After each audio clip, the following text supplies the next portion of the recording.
وأنتم مسلمون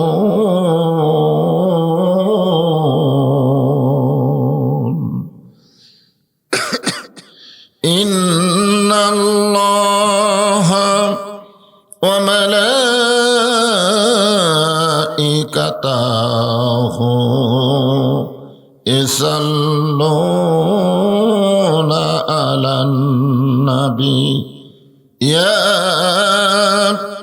أيها الذين آمنوا صلوا عليه وسلموا تسليما সকলে পড়েন আল্লাহুম্মা সাল্লি আলা মুহাম্মাদ ওয়া আলা আলি মুহাম্মাদ কামা সাল্লাইতা আলা ইব্রাহিম ওয়া আলা আলি ইব্রাহিম ইন্নাকা হামিদুম মাজিদ আল্লাহুম্মা বারিক আলা মুহাম্মাদ ওয়া আলা আলি মুহাম্মাদ কামা বারাকতা আলা ইব্রাহিম ওয়া আলা আলি ইব্রাহিম ইন্নাকা হামিদুম মাজিদ। মহব্বতে সকলে আল্লাহর জিকির করেন লা ইলাহা ইল্লাল্লাহ।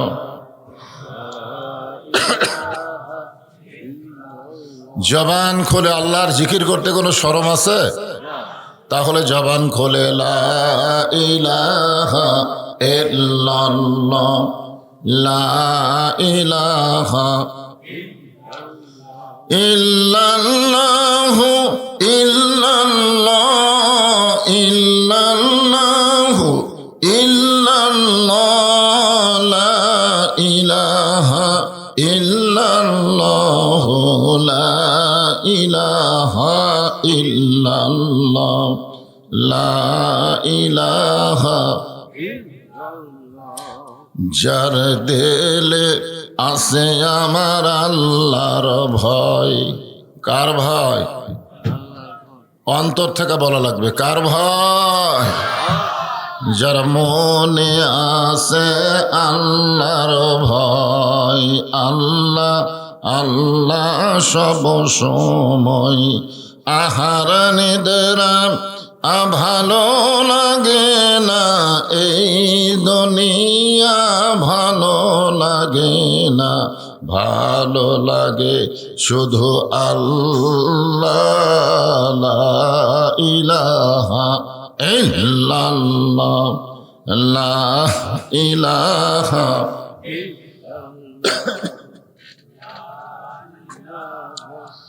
লা ইলাহা ইল্লাল্লাহ মুহাম্মাদুর রাসূলুল্লাহ।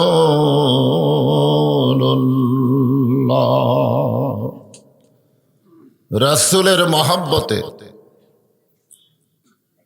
কার মহব্বত? রাসূলের মহব্বতে জবান খুলে সকলে বলবো সাল্লাল্লাহু আলাইহি ওয়াসাল্লাম। আমরা কিছুক্ষণ আগে কলেমার জিকির করলাম। কার জিকির? কলেমার জিকির কার জিকির? আল্লাহর জিকির। আপনি যে কলেমার জিকির করলেন এইটা কিন্তু ইবাদত। এইটা কি? আপনার ডান কাঁধের ফেরেশতা এটা লিখে ফেললো। যেগুলো সওয়াবের কাজ হয় সেগুলো কোন কাঁধের ফেরেশতা লেখে? আর যারা জিকির না করে জবান বন্ধ রাখলো, এখানে কিছু কিছু লোক আছে জিকির করেনি, জবান বন্ধ রাখছে, এরকম আছে না নাই? আপনারা বলেন তো, এক কান্দে ফেরেশতা না দুই কান্দে ফেরেশতা? কিরামান কাতিবিনা ইয়ালামুনা মা তাফআলুন। তো যারা জিকির করলেন না, বাম কান্দের ফেরেশতা কি করবে? কি লিখবে? জবানই তো খোলেননি। বাম কান্দের ফেরেশতা কলম খাড়া করে আছে। তা আল্লাহ বলতেছে লেখ, কি লিখবো আল্লাহ? জিকির যারা করলো ডান কান্দের ফেরেশতা লিখলো, কিন্তু এরা তো জবানই করলো না, এদের কি লিখবো? আল্লাহ তখন বলে আমার জিকিরের সময়, আল্লাহ কোরআনে বলেছেন উযকুরুল্লাহ যিকরান কাসীরা, আমার জিকিরের সময় যারা জবানকে বন্ধ রাখলো এরা হলো বোবা শয়তান। আল্লাহর জিকির করার সময় যারা জবান খোলে না, আর যাই হোক, এরা হলো মানব রূপী শয়তান। দুই একজন ঠিক কইছেন, বাদ বাকি কথা কন। কারণ সর্বপ্রথম যেই ইবাদত দুনিয়াতে আইছে তার নাম হলো জিকির। আমরা যে নামাজ পড়ি না, এই নামাজ কিন্তু পরে আইছে। আল্লাহ রাসূলের 17 জন সাহাবী নামাজই পায়নি, কলেমা গ্রহণ করার অপরাধে তাদেরকে হত্যা করেছে। তারা নামাজ পড়েনি, রোজা করেনি, কিন্তু জিকির করছে। শুধুই কলেমার জিকির করার অপরাধে তাদেরকে হত্যা করছে। সংখ্যা হলো 17 জন। কতজন? তারা এক ওয়াক্ত নামাজও পড়েনি, একটা রোজাও করেনি, তারা হজও করেনি, যাকাতও দেয়নি। তারপরে বলেন তো তারা কি জান্নাতি না জাহান্নামী? খালি জান্নাতি। বিনা হিসাবে আল্লাহ তাদেরকে জান্নাত দিয়ে দিবেন। এখন কি বুঝলেন?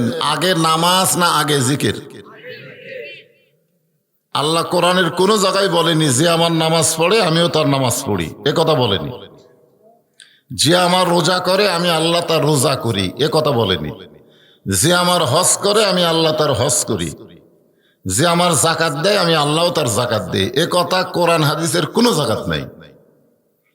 কিন্তু কোরআনে আল্লাহ বলেছেন ফাযকুরুনি আযকুরুকুম, যে আমার জিকির করে আমি আল্লাহ তার জিকির করি। জোরে কোন সুবহানাল্লাহ।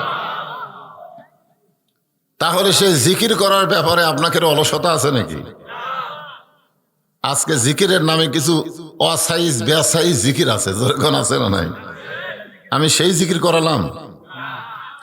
আজকে আমাদের বাংলাদেশে এরকম জিকির আছে, আমার দয়াল বাবার দরবারেতে কেউ ফিরে না খালি হাতে।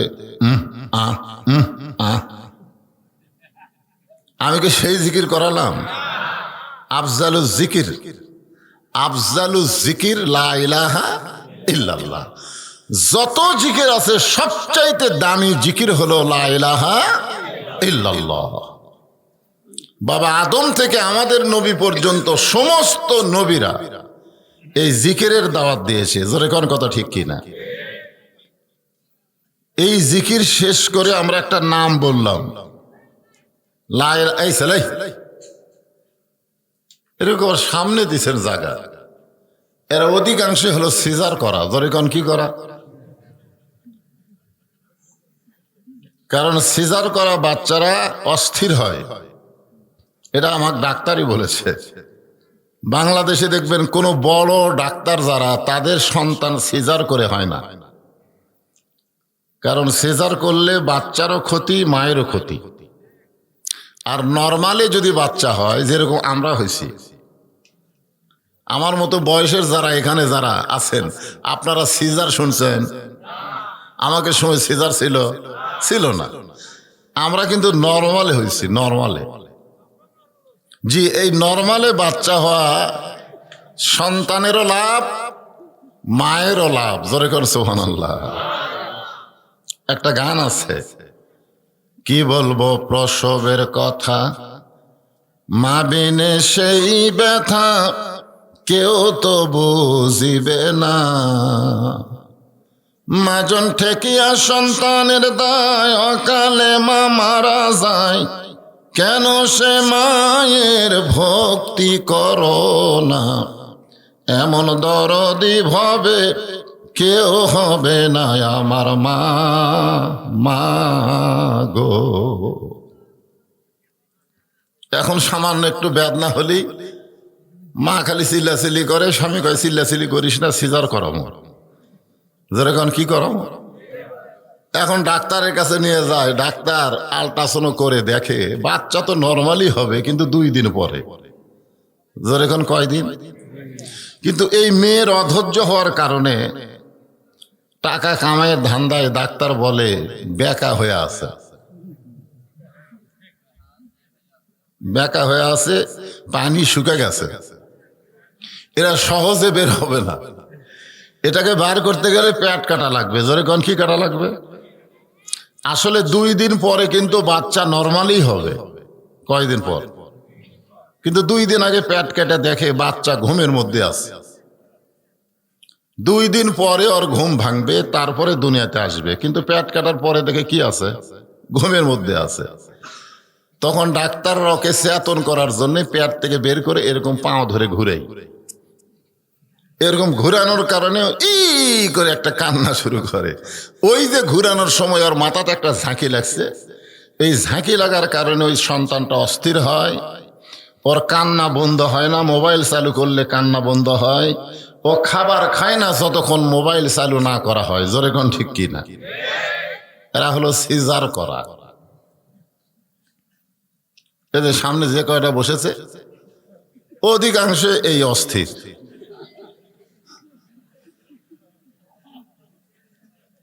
বড় ডাক্তারকে আমি বলেছি তাদের সন্তান সিজার করে হয়নি, নরমালে হয়েছে। ডাক্তাররা সিজার করে সন্তান নেয় না, আর মৌলানাদের বাড়িতে কোনোদিন মিলাদ হয় না, আর পীরের বউ কোনোদিন মুরিদ হয় না। এই 3টা জিনিস খেয়াল রাখবেন। আপনারা দেখবেন কোন পীরের বউ মুরিদ হয়নি, কারণ বউ জানে আমার পীর 1 নম্বর লুচ্চা। মাঝে মধ্যে মুরিদের বইয়ের দিকে চোখ মারে, এর হাতে মুরিদ হওয়া যাবে না। আর একটা হলো আমাদের মতন মৌলানা যারা, এরা নিজের বাড়িতে কোনোদিন মিলাদ পড়ায় না, পরের বাড়িতে পড়ায়। জোরে কোন ঠিক কি না? আর একটা হলো ডাক্তার যারা ভালো ডাক্তার, এদের বইয়ের সিজার হয় না। তো এই সিজার করা বাচ্চারা সামনে বসছে, এরা যে কি করবে আল্লাহ জানে। অস্থির হওয়া চলবে না, স্থির হয়ে থাকবা। রাজি? এরা আবার আমাকে চিনে ভালো। গাড়ির থেকে নামলি এরা কয় এটাই বুঝলু রে, জীবনে আমাকে দেখেনি, আর পরে কয় বুঝলু। আমি কইলাম সব মুরব্বী আমারে হুজুর কয়, তোরা বুঝলু কোস ব্যাপার কি? মানে ইউটিউবে আমার ওয়াজ দেখে দেখে ওরা আমার নাম মুখস্থ থসে, আমি যে হুজুর এরা ভুলে গেছে। তে বাচ্চারা আবার খুব পছন্দ করে, এই জন্য সামনে বসে গেছে। মাশাআল্লাহ, অসুবিধা নেই। আমি যে কথা বলতেছি লা ইলাহা ইল্লাল্লাহ বলার পরে আমরা কিন্তু মুহাম্মদ রাসূলুল্লাহ বললাম, ঠিক কিনা বলেন? মুহাম্মদ রাসূলুল্লাহ কিন্তু জিকির না। আজকে ক্লিয়ার হয়ে যান। কেউ যদি সারা জীবন মোহাম্মদ রাসূলুল্লাহ মোহাম্মদ রাসূলুল্লাহ মোহাম্মদ রাসূলুল্লাহ জিকির করে, তার একটা সওয়াবও হবে না। আব্দুল আলিম প্রথম যে গান লেখছিল, প্রথম যে গান গাইছিল, সেখানে ভুল ছিল, পরে আবার সেটা কারেকশন করছে। নবী নাম জপে যেজন, নবী নাম জপে যেজন, সেই তো দোজাহানের ধনী। এখন কিন্তু আর জপে কয় না, নবী নাম ভাবে যেজন, নবী নাম ভাবে যেজন, সেই তো দোজাহানের ধনী। কারণ একমাত্র নাম জপতে হবে আল্লাহর, আল্লাহ ছাড়া অন্য কারো নামের জিকির করা যাবে না। ঠিক? হ্যাঁ। এই যে মুহাম্মদ রাসূলুল্লাহ বলার পরে আমরা একটা শব্দ উচ্চারণ করলাম, সাল্লাল্লাহু আলাইহি ওয়াসাল্লাম। আপনারা বলেন তো, এই দরুদ শরীফ যেটা পড়লেন নবীর নাম শোনার পরে, এটা কি ইবাদত না মহব্বত? জোরে কোয়া লাগবে। মহব্বত। কারণ ইবাদতের নেকি ডান কান্দের ফেরেশতা লিখবে, আর দরুদের কোনো নেকি নেই, কোনো নেকি নাই।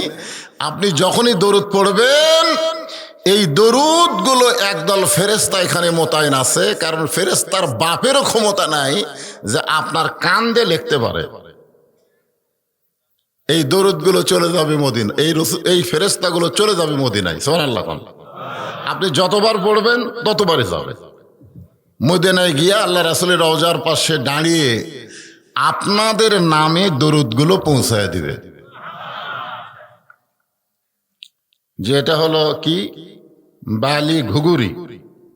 বালি ঘুগুরির মাহফিলে আপনার উম্মতেরা আপনার পবিত্র নাম শোনার পরে দরুদ পড়েছে, এই দরুদগুলো আপনি জমা নেন।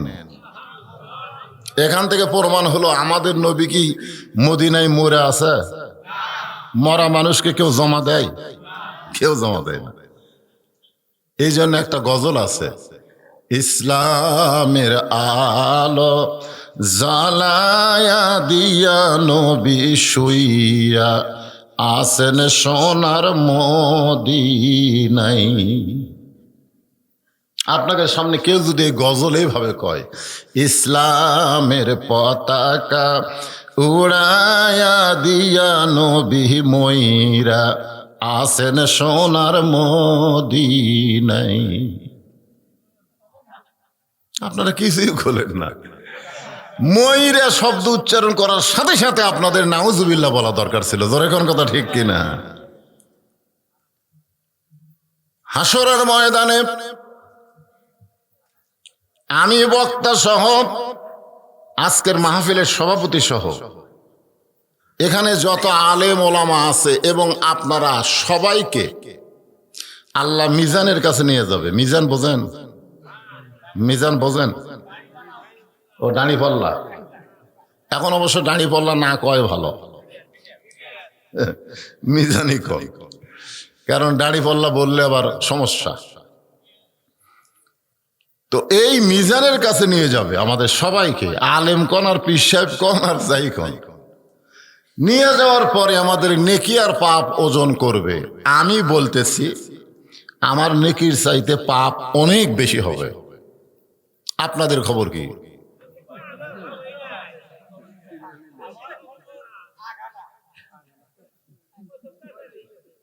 নেকির চাইতে নেকি আমাকে আছে, বুঝছেন? আছে, কিন্তু একেবারে নাই তা না। এই যে আজকের মাহফিলে বসেছেন, এটা কি পাপ না সওয়াব? কিন্তু ওজনে দেখা যাবে নেকির চাইতে আমাদের পাপ অনেক বেশি। এখন আপনাদের কাছে আমি রায় চাচ্ছি, রায় রায় নেকির চাইতে পাপ যদি বেশি হয় আল্লাহ তাকে কোথায় দিবে? এটা সবাই বলতেছেন না কেন? তাহলে আমরা সবাই কোথায় যাব? যাবার চাবো? চাবো? জাহান্নামে রায় হওয়ার পরেও আমরা যখন জাহান্নামে যাবার চাবো না, এমন সময় একদল ফেরেশতা আমাদেরকে ধাক্কায়া ধাক্কায়া জাহান্নামের দিকে নিয়ে যাবে। একেবারে জাহান্নামে আর এক ধাক্কা মারলি আমরা পড়ে যাব। আপনারা বলেন তো, জাহান্নামে উপরে না নিচে? কত নিচে?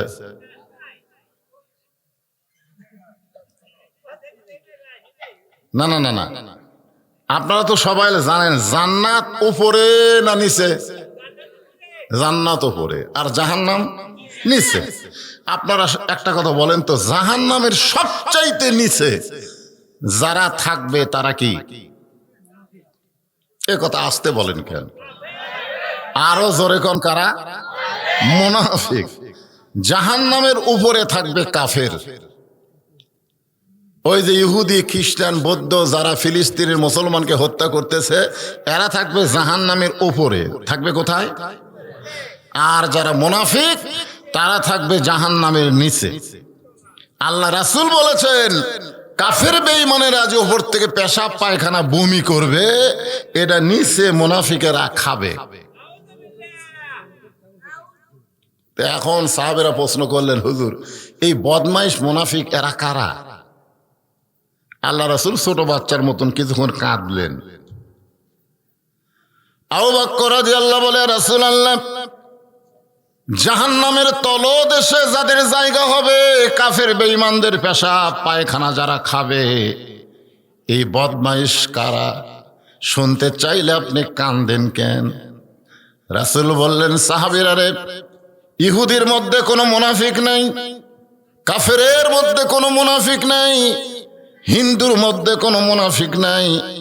মুনাফিকের আবাদ হবে মুসলমানের ভিতরে। মুনাফিকের আবাদ হবে কার ভিতরে? তাহলে আমাদের ভিতরে মুনাফিক আছে না নাই?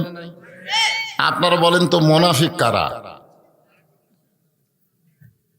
এই আমি তো আপনাকে দোয়ায় পৃথিবীর বহু রাষ্ট্রে গেছি, বহু রাষ্ট্রে আল্লাহ আমাকে যাওয়ার তৌফিক দিছে, কিন্তু সবচাইতে বেশি মুনাফিক মনে হয় আমাকে বাংলাদেশে বেশি। বাংলাদেশের মুসলমানের মধ্যে মুনাফিকের আবাদ বেশি হচ্ছে। মুনাফিকের এক নম্বর চিহ্ন কি জানেন? এই যে দেখতেছেন না হুজুর, এই জায়গা আমার, এই আমার দিকে তাকান, এই সাইডে যা দেখতেছেন ওটা আমার ভাইয়ের, ওই সাইডে যা দেখতেছেন ওগুলো সব আমার বাপ চাচা। তো সবই যদি তোমাকে হয় আল্লাহর, তখন বলতেছে আল্লাহটা দেখবার গেলে 2 মিনিট হাঁটা লাগবে। কয় মিনিট? 2 মিনিট হাঁটার পরে মসজিদের সামনে গিয়ে বলতেছে হুজুর এখানেও আল্লাহর কিছু ছিল না, আমার চাচা দয়া করে আল্লাহ 10 শতক দিছে, আর আমরা টাকা পয়সা দিয়ে আল্লাহ ঘর বানা দিছি। তখন ফেরেশতা কয় আল্লাহ এই দেশের নাম কি? যেই দেশে তোমার কিছু নাই, ওর চাচা দান করলে তুমি পাও, ওরা টাকা দিয়ে ঘর বানায় দেয়, ওই দেশের নাম কি? আল্লাহ বলে ওই দেশের নামই হলো বাংলাদেশ। ওই দেশে আমি আল্লাহর চাইতে গরিব কেউ নাই, আর ওই দেশে আমি আল্লাহর কোরআনের চাইতে গরিব কোনো শিক্ষা নাই। অথচ রাসূল বলেছেন খায়রুকুম মান তাআল্লামাল কোরআন ওয়া আল্লামাহ, ওই ব্যক্তি হলো সবচাইতে সম্মানী এবং দামি যে আল্লাহর কোরআন শিখেছে এবং অপরকে কোরআনের শিক্ষা দেয়। অথচ আগডুম বাগডুম ঘোড়াডুম সাজে ঢাক ঢোলক ঝাঁঝর বাজে, এই মিথ্যা শিক্ষার জন্য কোনোদিন ভিক্ষা করা লাগে না। আর জালিকাল কিতাবুল লা রাইবা ফিহি হুদাল লিল মুত্তাকিন, যে মাদ্রাসায় সুন্দর সহি করে শিক্ষা দেওয়া হয় সেই মাদ্রাসা মানুষের কাছে ভিক্ষা করে চালাতে হয়। জোরে কোন কথা ঠিক কি না? হতে পারে এটা ভারতে হলে চলবে, হিন্দু রাষ্ট্র, কিন্তু আমরা তো আর হিন্দু না ভাই, আমরা মুসলমান। জোরে কোন কথা ঠিক কি না? আর একটা ধাক্কা মারলে জাহান্নামের ভিতরে পড়ে যাবে। এমন সময় একজন মহামানব আমাদের সামনে এসে দাঁড়িয়ে যাবেন, আর এক ধাক্কা, জোরে কোন কয় ধাক্কা? এমন সময় একজন মহামানব আমাদের সামনে এসে দাঁড়িয়ে যাবেন, ভাগ্য গুণে তিনি হলেন আমাদের নবী। কি কপাল রে, কি কপাল! আর এক ধাক্কা মারলেই আমরা জাহান্নামে পড়ে যাব। আর ওই সময় আমাদের নবী আমাদের সামনে এভাবে 2খানা হাত বাড়িয়ে দাঁড়িয়ে যাবেন। যেই দাঁড়িয়ে যাবে আল্লাহ ফেরেশতাদের পায়ে ব্রেক করে দিবে, হাত দুটা লুলে করে দিবে। পাও ব্রেক, হাতও লুলে। এক ধাপ লুড়াও পারবি না, হাত দিয়ে ধাক্কা মারবি ও শক্তিও পাবি না, কারণ সামনে দাঁড়াইছে কে? চেনেন আপনারা? এমন সময় আল্লাহ জিবরাইলকে বলবেন যাও জিবরাইল, আমার দোস্তকে সালাম দাও। নবী না, আমার দোস্ত। জোরে কোন সুবহানাল্লাহ। আল্লাহ কি বলবেন? আমার নবীকে সালাম দাও। এ কথা আল্লাহ বলবে না, আল্লাহ বলবে আমার দোস্তকে সালাম দাও। ফেরেশতা জিবরাইল হাসরের ময়দানে এসে আল্লাহর নবীকে সালাম দিবেন, আসসালামু আলাইকা ইয়া রাসূলুল্লাহ। নবী সালামের উত্তর দিবেন না।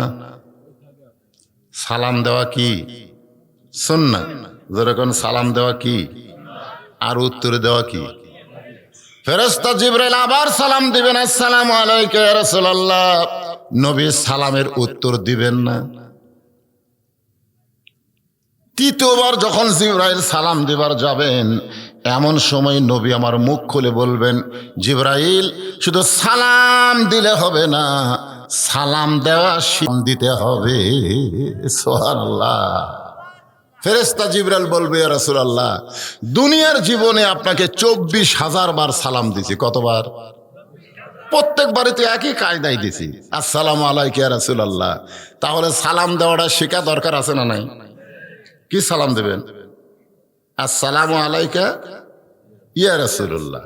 কেউ যদি আমাকে বলে হুজুর আসসালামু আলাইকুম, কেউ যদি বলে সভাপতি সাহেব আসসালামু আলাইকুম, কেউ যদি বলে এমপি সাহেব আসসালামু আলাইকুম, আপনারা বলেন তো সালাম হবে?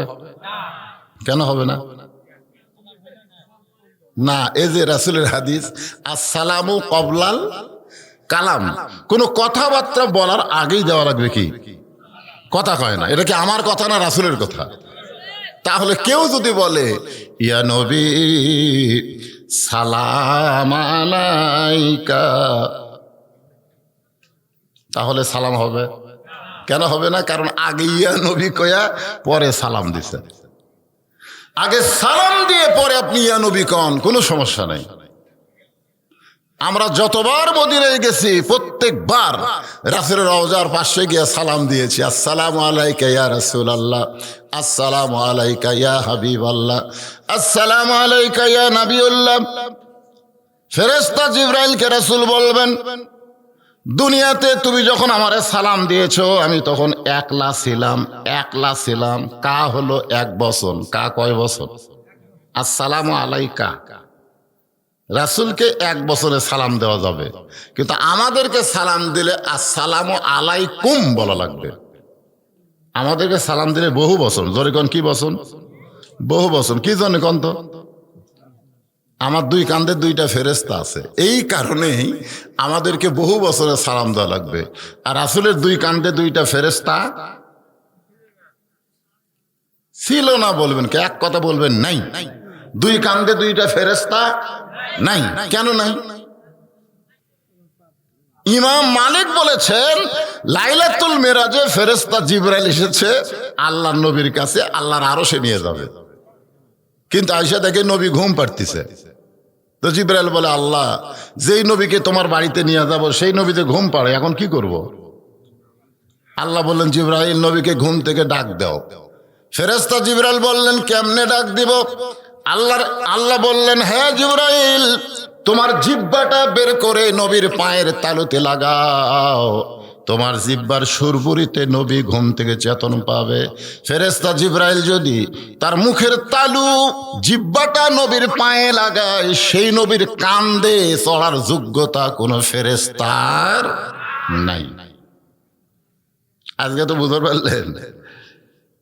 তো তখন দুনিয়াতে আমি একলা ছিলাম, আসসালামু আলাইকা কই আমারে সালাম দিছো, কিন্তু আজকে আমার সামনে কোটি কোটি উম্মত, এদেরকে বাদ দিয়ে তুমি শুধু আমাকে একলা সালাম দাও কেন? ফেরেশতারা বলবে, জিবরাইল বলবে ইয়া রাসূলুল্লাহ এদের সকলের নেকির চাইতে পাপ বেশি হয়ে গেছে, এরা জাহান্নামী ফতোয়া পাইছে, এদেরকে সালাম দিয়ে কোনো লাভ নাই। আল্লাহর নবী বলবেন জিবরাইল সালাম দেওয়ার সময় তুমি আমার গুনাহগার উম্মতকে বাদ দিয়া শুধু আমাকে সালাম দেবার পারো, আর তোমার আল্লাহ নেকি আর পাপ ওজন করার সময় আমাকে বাদ দিয়া আমার গুনাহগার উম্মতের নেকি আর পাপ ওজন করতে পারে। আল্লাহ হাকিম হইয়া আমার গুনাহগার উম্মতের বিচার করবে, নেকি আর পাপ ওজন করবে।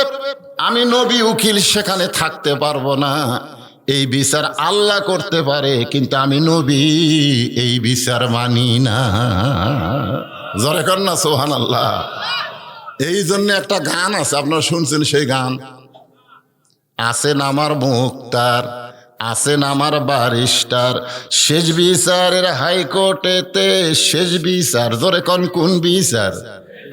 শেষ বিচারের হাইকোর্টেতে তিনি আমায় করবেন পার, আমি পাপী রাসূল জাবিন্দা। এই বিচার আমি নবী মানি না। ফেরেশতা জিবরাইল চিন্তা করতেছে আল্লাহ হয়তো রাগ করবে, কারণ আল্লাহর বিচার তো আর দুনিয়ার বিচারের মতো না। জোরে কোন ঠিক কিনা? দুনিয়ার বিচারে জজ কোর্ট ফেল করছে হাইকোর্ট, হাইকোর্ট ফেল করছে সুপ্রিম কোর্ট, সুপ্রিম কোর্ট যদি না দেয় আপিল করে। জোরে কোন কথা ঠিক কিনা? কারণ দুনিয়ার বিচারকেরা 9-6 করে, 9-6 করে, কিন্তু আল্লাহ কি 9-6 করবি? আলাইসাল্লাহু বিআহকামিল হাকিমিন। ফেরেশতা জিবরাইল চিন্তা করতেছে আজ যে কি হবে। আমার আল্লাহ ডাক দে বলেন জিবরাইল আমার দোস্ত নবীকে বলে দাও আমি আল্লাহ নবীকে এত ভালোবাসি, আর নবী তার উম্মতকে এত ভালোবাসে, এই ভালোবাসার কারণে নবীর আফিলকে আমি গ্রহণ করে নিলাম। তখন নবী বলবে তোমরা সবাই আমার পিছনে পিছনে আসো, নবী সবার সামনে যাবে, আমরা সবাই নবীর পিছনে যাব। নেকি আর পাপ ওজন করে দেখা যাবে নেকির চাইতে পাপ বেশি।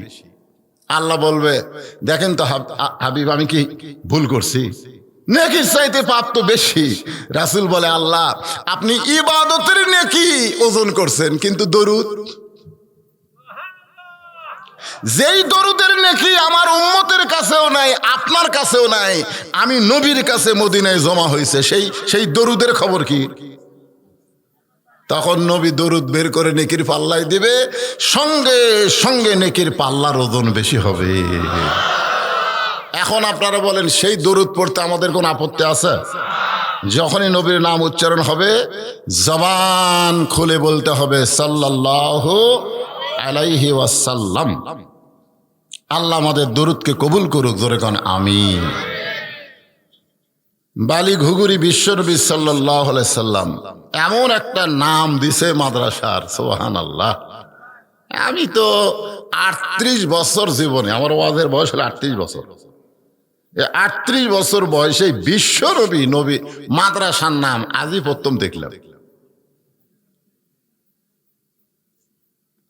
আমাদের এক বক্তা বলেছে, নবীকে বিশ্বনবী বলা যাবে না। তো জনগণ প্রশ্ন করছে, কেন বলা যাবে না? বলে, বিশ্বকবি রবীন্দ্রনাথ ঠাকুর আর বিশ্বনবী মোহাম্মদ, তাহলে দুটাই তো বিশ্ব হয়ে গেল। আপনারা বলেন তো, বিশ্বকবি রবীন্দ্রনাথের আখেরাতে কোনো খাওয়া আছে?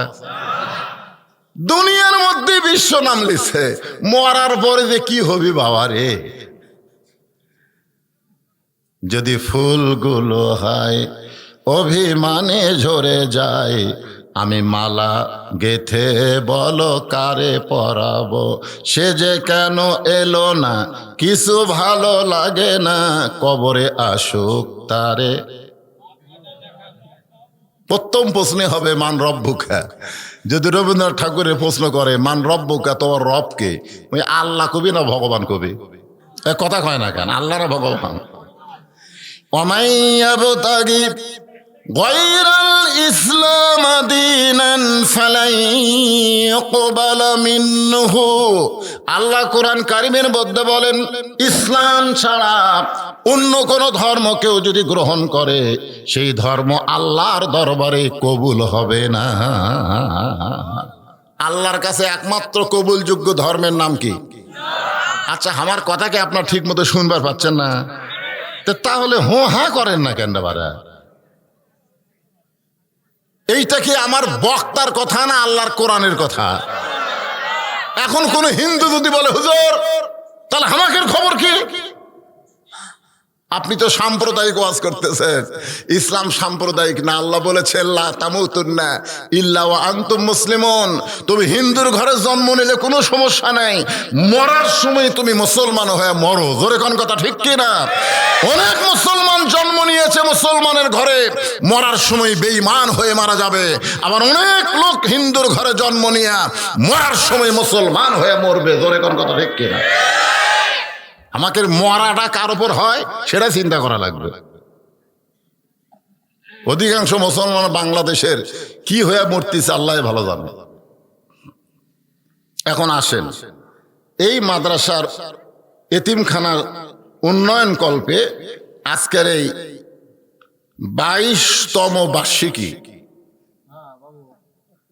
তাফসিরুল কোরআন মাহফিল, আজকের এই মাহফিল আল্লাহ তাআলা যিনাকে সম্মানিত সভাপতির আসনে কবুল করেছেন, জনাব আলহাজ মোহাম্মদ নজরুল ইসলাম খান। আজকের এই মাহফিলের সম্মানিত সভাপতিকে অন্তরের অন্তঃস্থল থেকে আমি শুভেচ্ছা জ্ঞাপন করছি। সম্মানিত প্রধান অতিথি জনাব প্রকৌশলী তানভীর শাকিল জয়। আচ্ছা, আজকের মাহফিলের সম্মানিত প্রধান অতিথি তিনি আসতেছেন। আমরা সকলেই তার জন্য দোয়া করি, আল্লাহ তাকে কবুল করুক। জোরে কোন আমিন।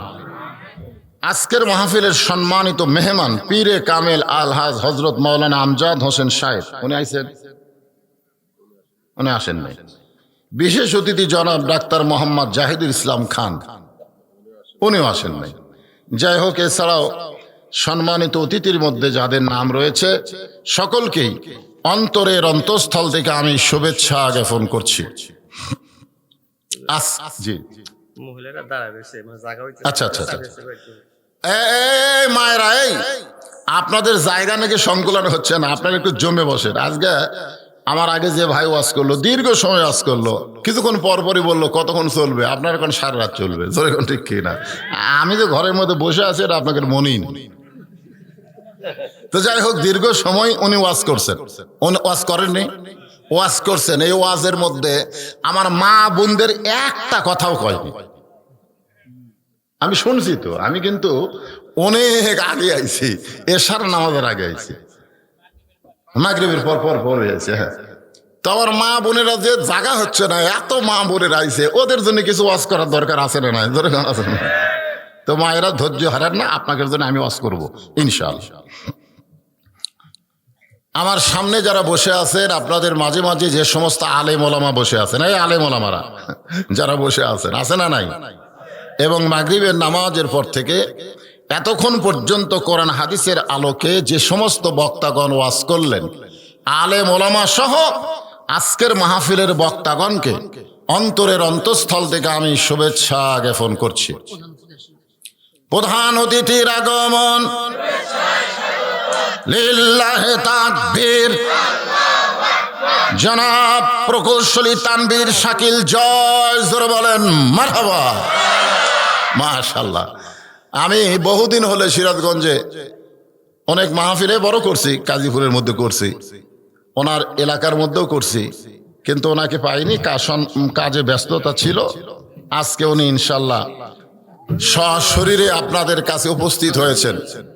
অত্যন্ত ভালোবাসেন আমাকে, আমিও তাকে মহব্বত করি। তার বাবা যখন দুনিয়াতে ছিল তখন আমি আলমপুরে ওয়াজ করছি বহুবার, এই কাজীপুরের মধ্যে। তো যাই হোক, আল্লাহ তার মরহুম বাবাকে জান্নাতের বাসিন্দা হিসেবে কবুল করুক, জোরে কোন আমিন। তিনি এসেছেন, আমরা তার জন্য খাস করে দোয়া করি। তিনি আবার সামনে ইলেকশনে নৌকাই তো পাইছেন বাবজান, মাশাআল্লাহ, আমার বাবজান। তো উনি যখন এসেছেন, আমি কেউ আজ শুরু করছি? শুরু কিন্তু করিনি, কেবল আপনাকেও সাইজ করতেছি, শুভেচ্ছা স্বাগতম জানাচ্ছি। আমি এটাও পর্দার অন্তরে যারা বসে আছেন সকলকে অন্তরের অন্তঃস্থল থেকে শুভেচ্ছা জ্ঞাপন করে এই মুহূর্তে আবার জানতে চাচ্ছি আপনারা সকলে কেমন আছেন? আলহামদুলিল্লাহ রাব্বিল আলামিন। যে আল্লাহ শারীরিক সুস্থতা দান করে মানসিক প্রশান্তির জন্য আজকের এই কোরআন কারিমের মাহফিলে কবুল করলেন, আমরা সে আল্লাহর ওপরে খুশি না বেজার? তাহলে জবান খুলে সমস্বরে সকলে বলবো রব্বানা লাকাল হামদ। সবাই বলবেন। আল্লাহর প্রশংসা করার সময় মুখ বন্ধ থাকা যাবে না। রব্বানা লাকাল হামদ হামদান কাসীরান তাইয়িবান মুবারাকান ফীহি। আল্লাহ তাআলা প্রতি আমরা এই জন্য শুকর আদায় করতেছি যে শারীরিক সুস্থতা নিয়ে, মানসিক প্রশান্তি নিয়ে আজকের এই জান্নাতের বাগানে আল্লাহ আমাদের কবুল করেছেন। আমি আপনাদের সামনে একটা আয়াতে কারিমা তেলাওয়াত করেছি। সে আয়াতের মধ্যে 4টা বিষয় আছে। যেরকম কয় বিষয়? 1 নম্বর হলো ঈমান, 2 নম্বর আল্লাহর ভয়, 3 নম্বর সব সময়, আর 4 নম্বর মুসলমান না হয়ে মরা নয়। এই 4টা বিষয় নিয়ে আমি আপনাদের সামনে আলোচনা করব ইনশাআল্লাহ। আপনারা সকলে শুনবেন, মাশাআল্লাহ, সওয়াব পাবেন, সুবহানাল্লাহ, খুশি হবেন, আলহামদুলিল্লাহ। এখন এই মুহূর্তে কারো ঘোষণা দেওয়ার দরকার নেই, কারণ আমি ঘোষণা দিচ্ছি। আজকের মাহফিলের সম্মানিত প্রধান অতিথি আপনাদের কলিজার টুকরা মানুষ, তার বাবাও ছিলেন আপনাদের কলিজার টুকরা, তার দাদাও ছিলেন আপনাদের কলিজার টুকরা, জোরে কোন সুবহানাল্লাহ। এই যে 4 নেতা হত্যা হয়েছে, তার মধ্যে ওনার দাদা ছিল, ওনার বাবা ছিল। তোমরা কি প্রস্তুত? সঙ্গে সঙ্গে ঠাস ঠাস ঠাস ঠাস করে গোটা গায়ে গুলি করলো। মুনকির নাকির বলতেছে, আল্লাহ যে হারে নিরাপত্তা দেওয়া শুরু করলো, আমরা কি ফেরত যাবো? নিরাপত্তা কোথায় দিচ্ছে, দেওয়া লাগবে কোথায়? আমার কথা কি আপনারা বুঝতে পারলেন? যাবার কালে কন যাবার কালে একজন আরো দেখা না পাইলাম, কতজনকে কত কি দিলাম, যাবার কালে একজন আরো দেখা না পাইলাম। ফাতেমা কান্দের বলে, স্বামী গো, আল্লাহ যদি জানায়, কেউ জানে না মৃত্যুর খবর, কিন্তু আল্লাহ যদি জানায়, আল্লাহ পাক আমারে জানাইছে আজকে গভীর রাত্রে ফাতেমার মৃত্যু হবে। যেই মাত্র কইছে গভীর রাত্রে ফাতেমার মৃত্যু হবে, গাছের গোড়া কাটলে গাছটা যেমন ঠাস করে পড়ে যায়, হযরত আলী তেমনি পড়ে গেলেন ঘরের মাঝায়।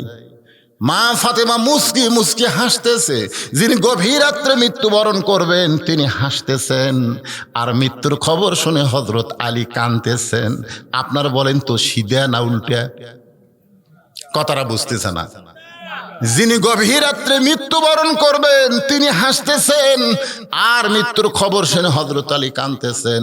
মা ফাতেমা আলীর জন্য উরাতটাকে বালিশ বানায় দিয়া কপালে একটা চুমু দিয়ে বললেন, স্বামী গো, এমন করে আপনি কাঁদবেন না, কারণ আসলে যাইতে হবে। সবাই একটু আমার সঙ্গে বলেন তো বাজান, আসলে যাইতে হবে। হুজুর, আপনি যখন ঢাকা যাবেন না, মতিঝিলে আমার বাসা আছে হুজুর, আপনার দাওয়াত, তো মতিঝিলে গেলে আমার বাসা, তো রে বাবা রে, হায় বাসার দিকে তাকায় বললাম, কে ভাই এই বাড়ি তোমার? ওই আমার দিকে চোখ রাখা কয়, হুজুর এটা বাড়ি? এই মতিঝিলে এর বাড়ি? আপনি আচ্ছা মূর্খ হুজুর, এই শহরে এটা কেউ বাড়ি কয়? আমি কইলাম, কে ভাই তাহলে এটা কি? এটা হলো বাসা। আমার বাড়ি হলো কি ঘুগুরি, বালি ঘুগুরি আমার বাড়ি আছে হুজুর, আর এই ঢাকাতে আমার বাসা। আমি কইলাম, তাহলে আব্দুল আলিম বোধহয় ভুল করছে ভাই। উনি আবার কয়, আব্দুল আলিম কি কইছে? আব্দুল আলিম 40 বছর আগে বলে গেছে, এপারে তোর বসত বাড়ি, ওই পারে তোর বাসা। সবাই বলেন, এপারে তোর বসত বাড়ি, ওই পারে তোর বাসা। ভবদরিয়াই পাড়ি দিতে, ভবদরিয়াই পাড়ি দিতে, কেমনে করলি আশারে, এপারে তোর বসত বাড়ি, ওই পারে তোর বাসা। তাহলে দুনিয়ার যত বাড়ি বাসা আছে এগুলো কি বসত বাড়ি? কথা কয় না, কি বাড়ি? থাকা পারবেন? এই থাকা পারবেন?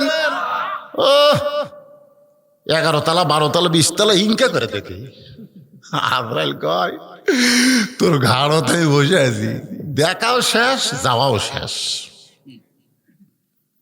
একটু মনোযোগ দিয়ে শুনবেন। ফাতেমার স্বামীর কপালে চুমা দিয়ে বলে, স্বামী গো, এমন করে আপনি কাঁদবেন না, কারণ আসলে যাইতে হবে। সবাই বলেন, আসলে। এই তোমরাও কও, কি আসলে যাইতে হবে? কুটি যাবে? কবরে। এটা এটা কর বুঝার পারতেছে না। এরা মনে করছে আসলে বাড়ির যাওয়া লাগবে। আসলে এর ছোট ছোট বাচ্চারা যদি একবার বুঝে, এদেরকে আর নতুন করে বুঝার লাগবে না। জোরে কোন কথা ঠিক না? আমি কিন্তু আত্তাহিয়াতু, দরুদ শরীফ, দোয়ায়ে মাসুরা, আয়াতুল কুরসি এগুলা কিন্তু ওই ছোট অবস্থায় মুখস্থ করছি, ওই মুখস্থ দিয়ে এখনো নামাজ পড়তেছি। জোরে কোন ঠিক না ভাই? আপনি আত্তাহিয়াতু কখন মুখস্থ করছেন কোন তো? সূরা ফাতিহা আমরা কখন মুখস্থ করছি? আজ পর্যন্ত বাংলাদেশে কেউ কোরআন শরীফ দেখে সূরা ফাতিহা মুখস্থ করছে? এইটা এমনি এমনি সূরা ফাতিহা।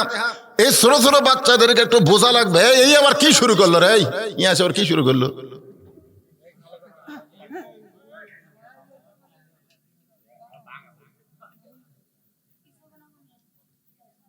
দেখছো, ই আবার মিয়া কয়, দেখছ? এই মাথার টুপি দিয়ে তুই এলা ভাষা ঘুরতে শিখলো রে। একে পায়ের তলে দিয়া ফেরেশতা নূরের পাকা বিছায় দেয়, সুবহানাল্লাহ বলেন। এদের জন্য আমি কলিজা ফাটা আওয়াজ করি, কলিজা ফাটা। জানেন এরা এত দামি সন্তানেরা। 7 বছর থেকে এরা পবিত্র, 7 বছর বয়স থেকে কোনোদিন অপবিত্র হয়নি। আমার আব্দুল্লাহ পেশাব করে দেখালি,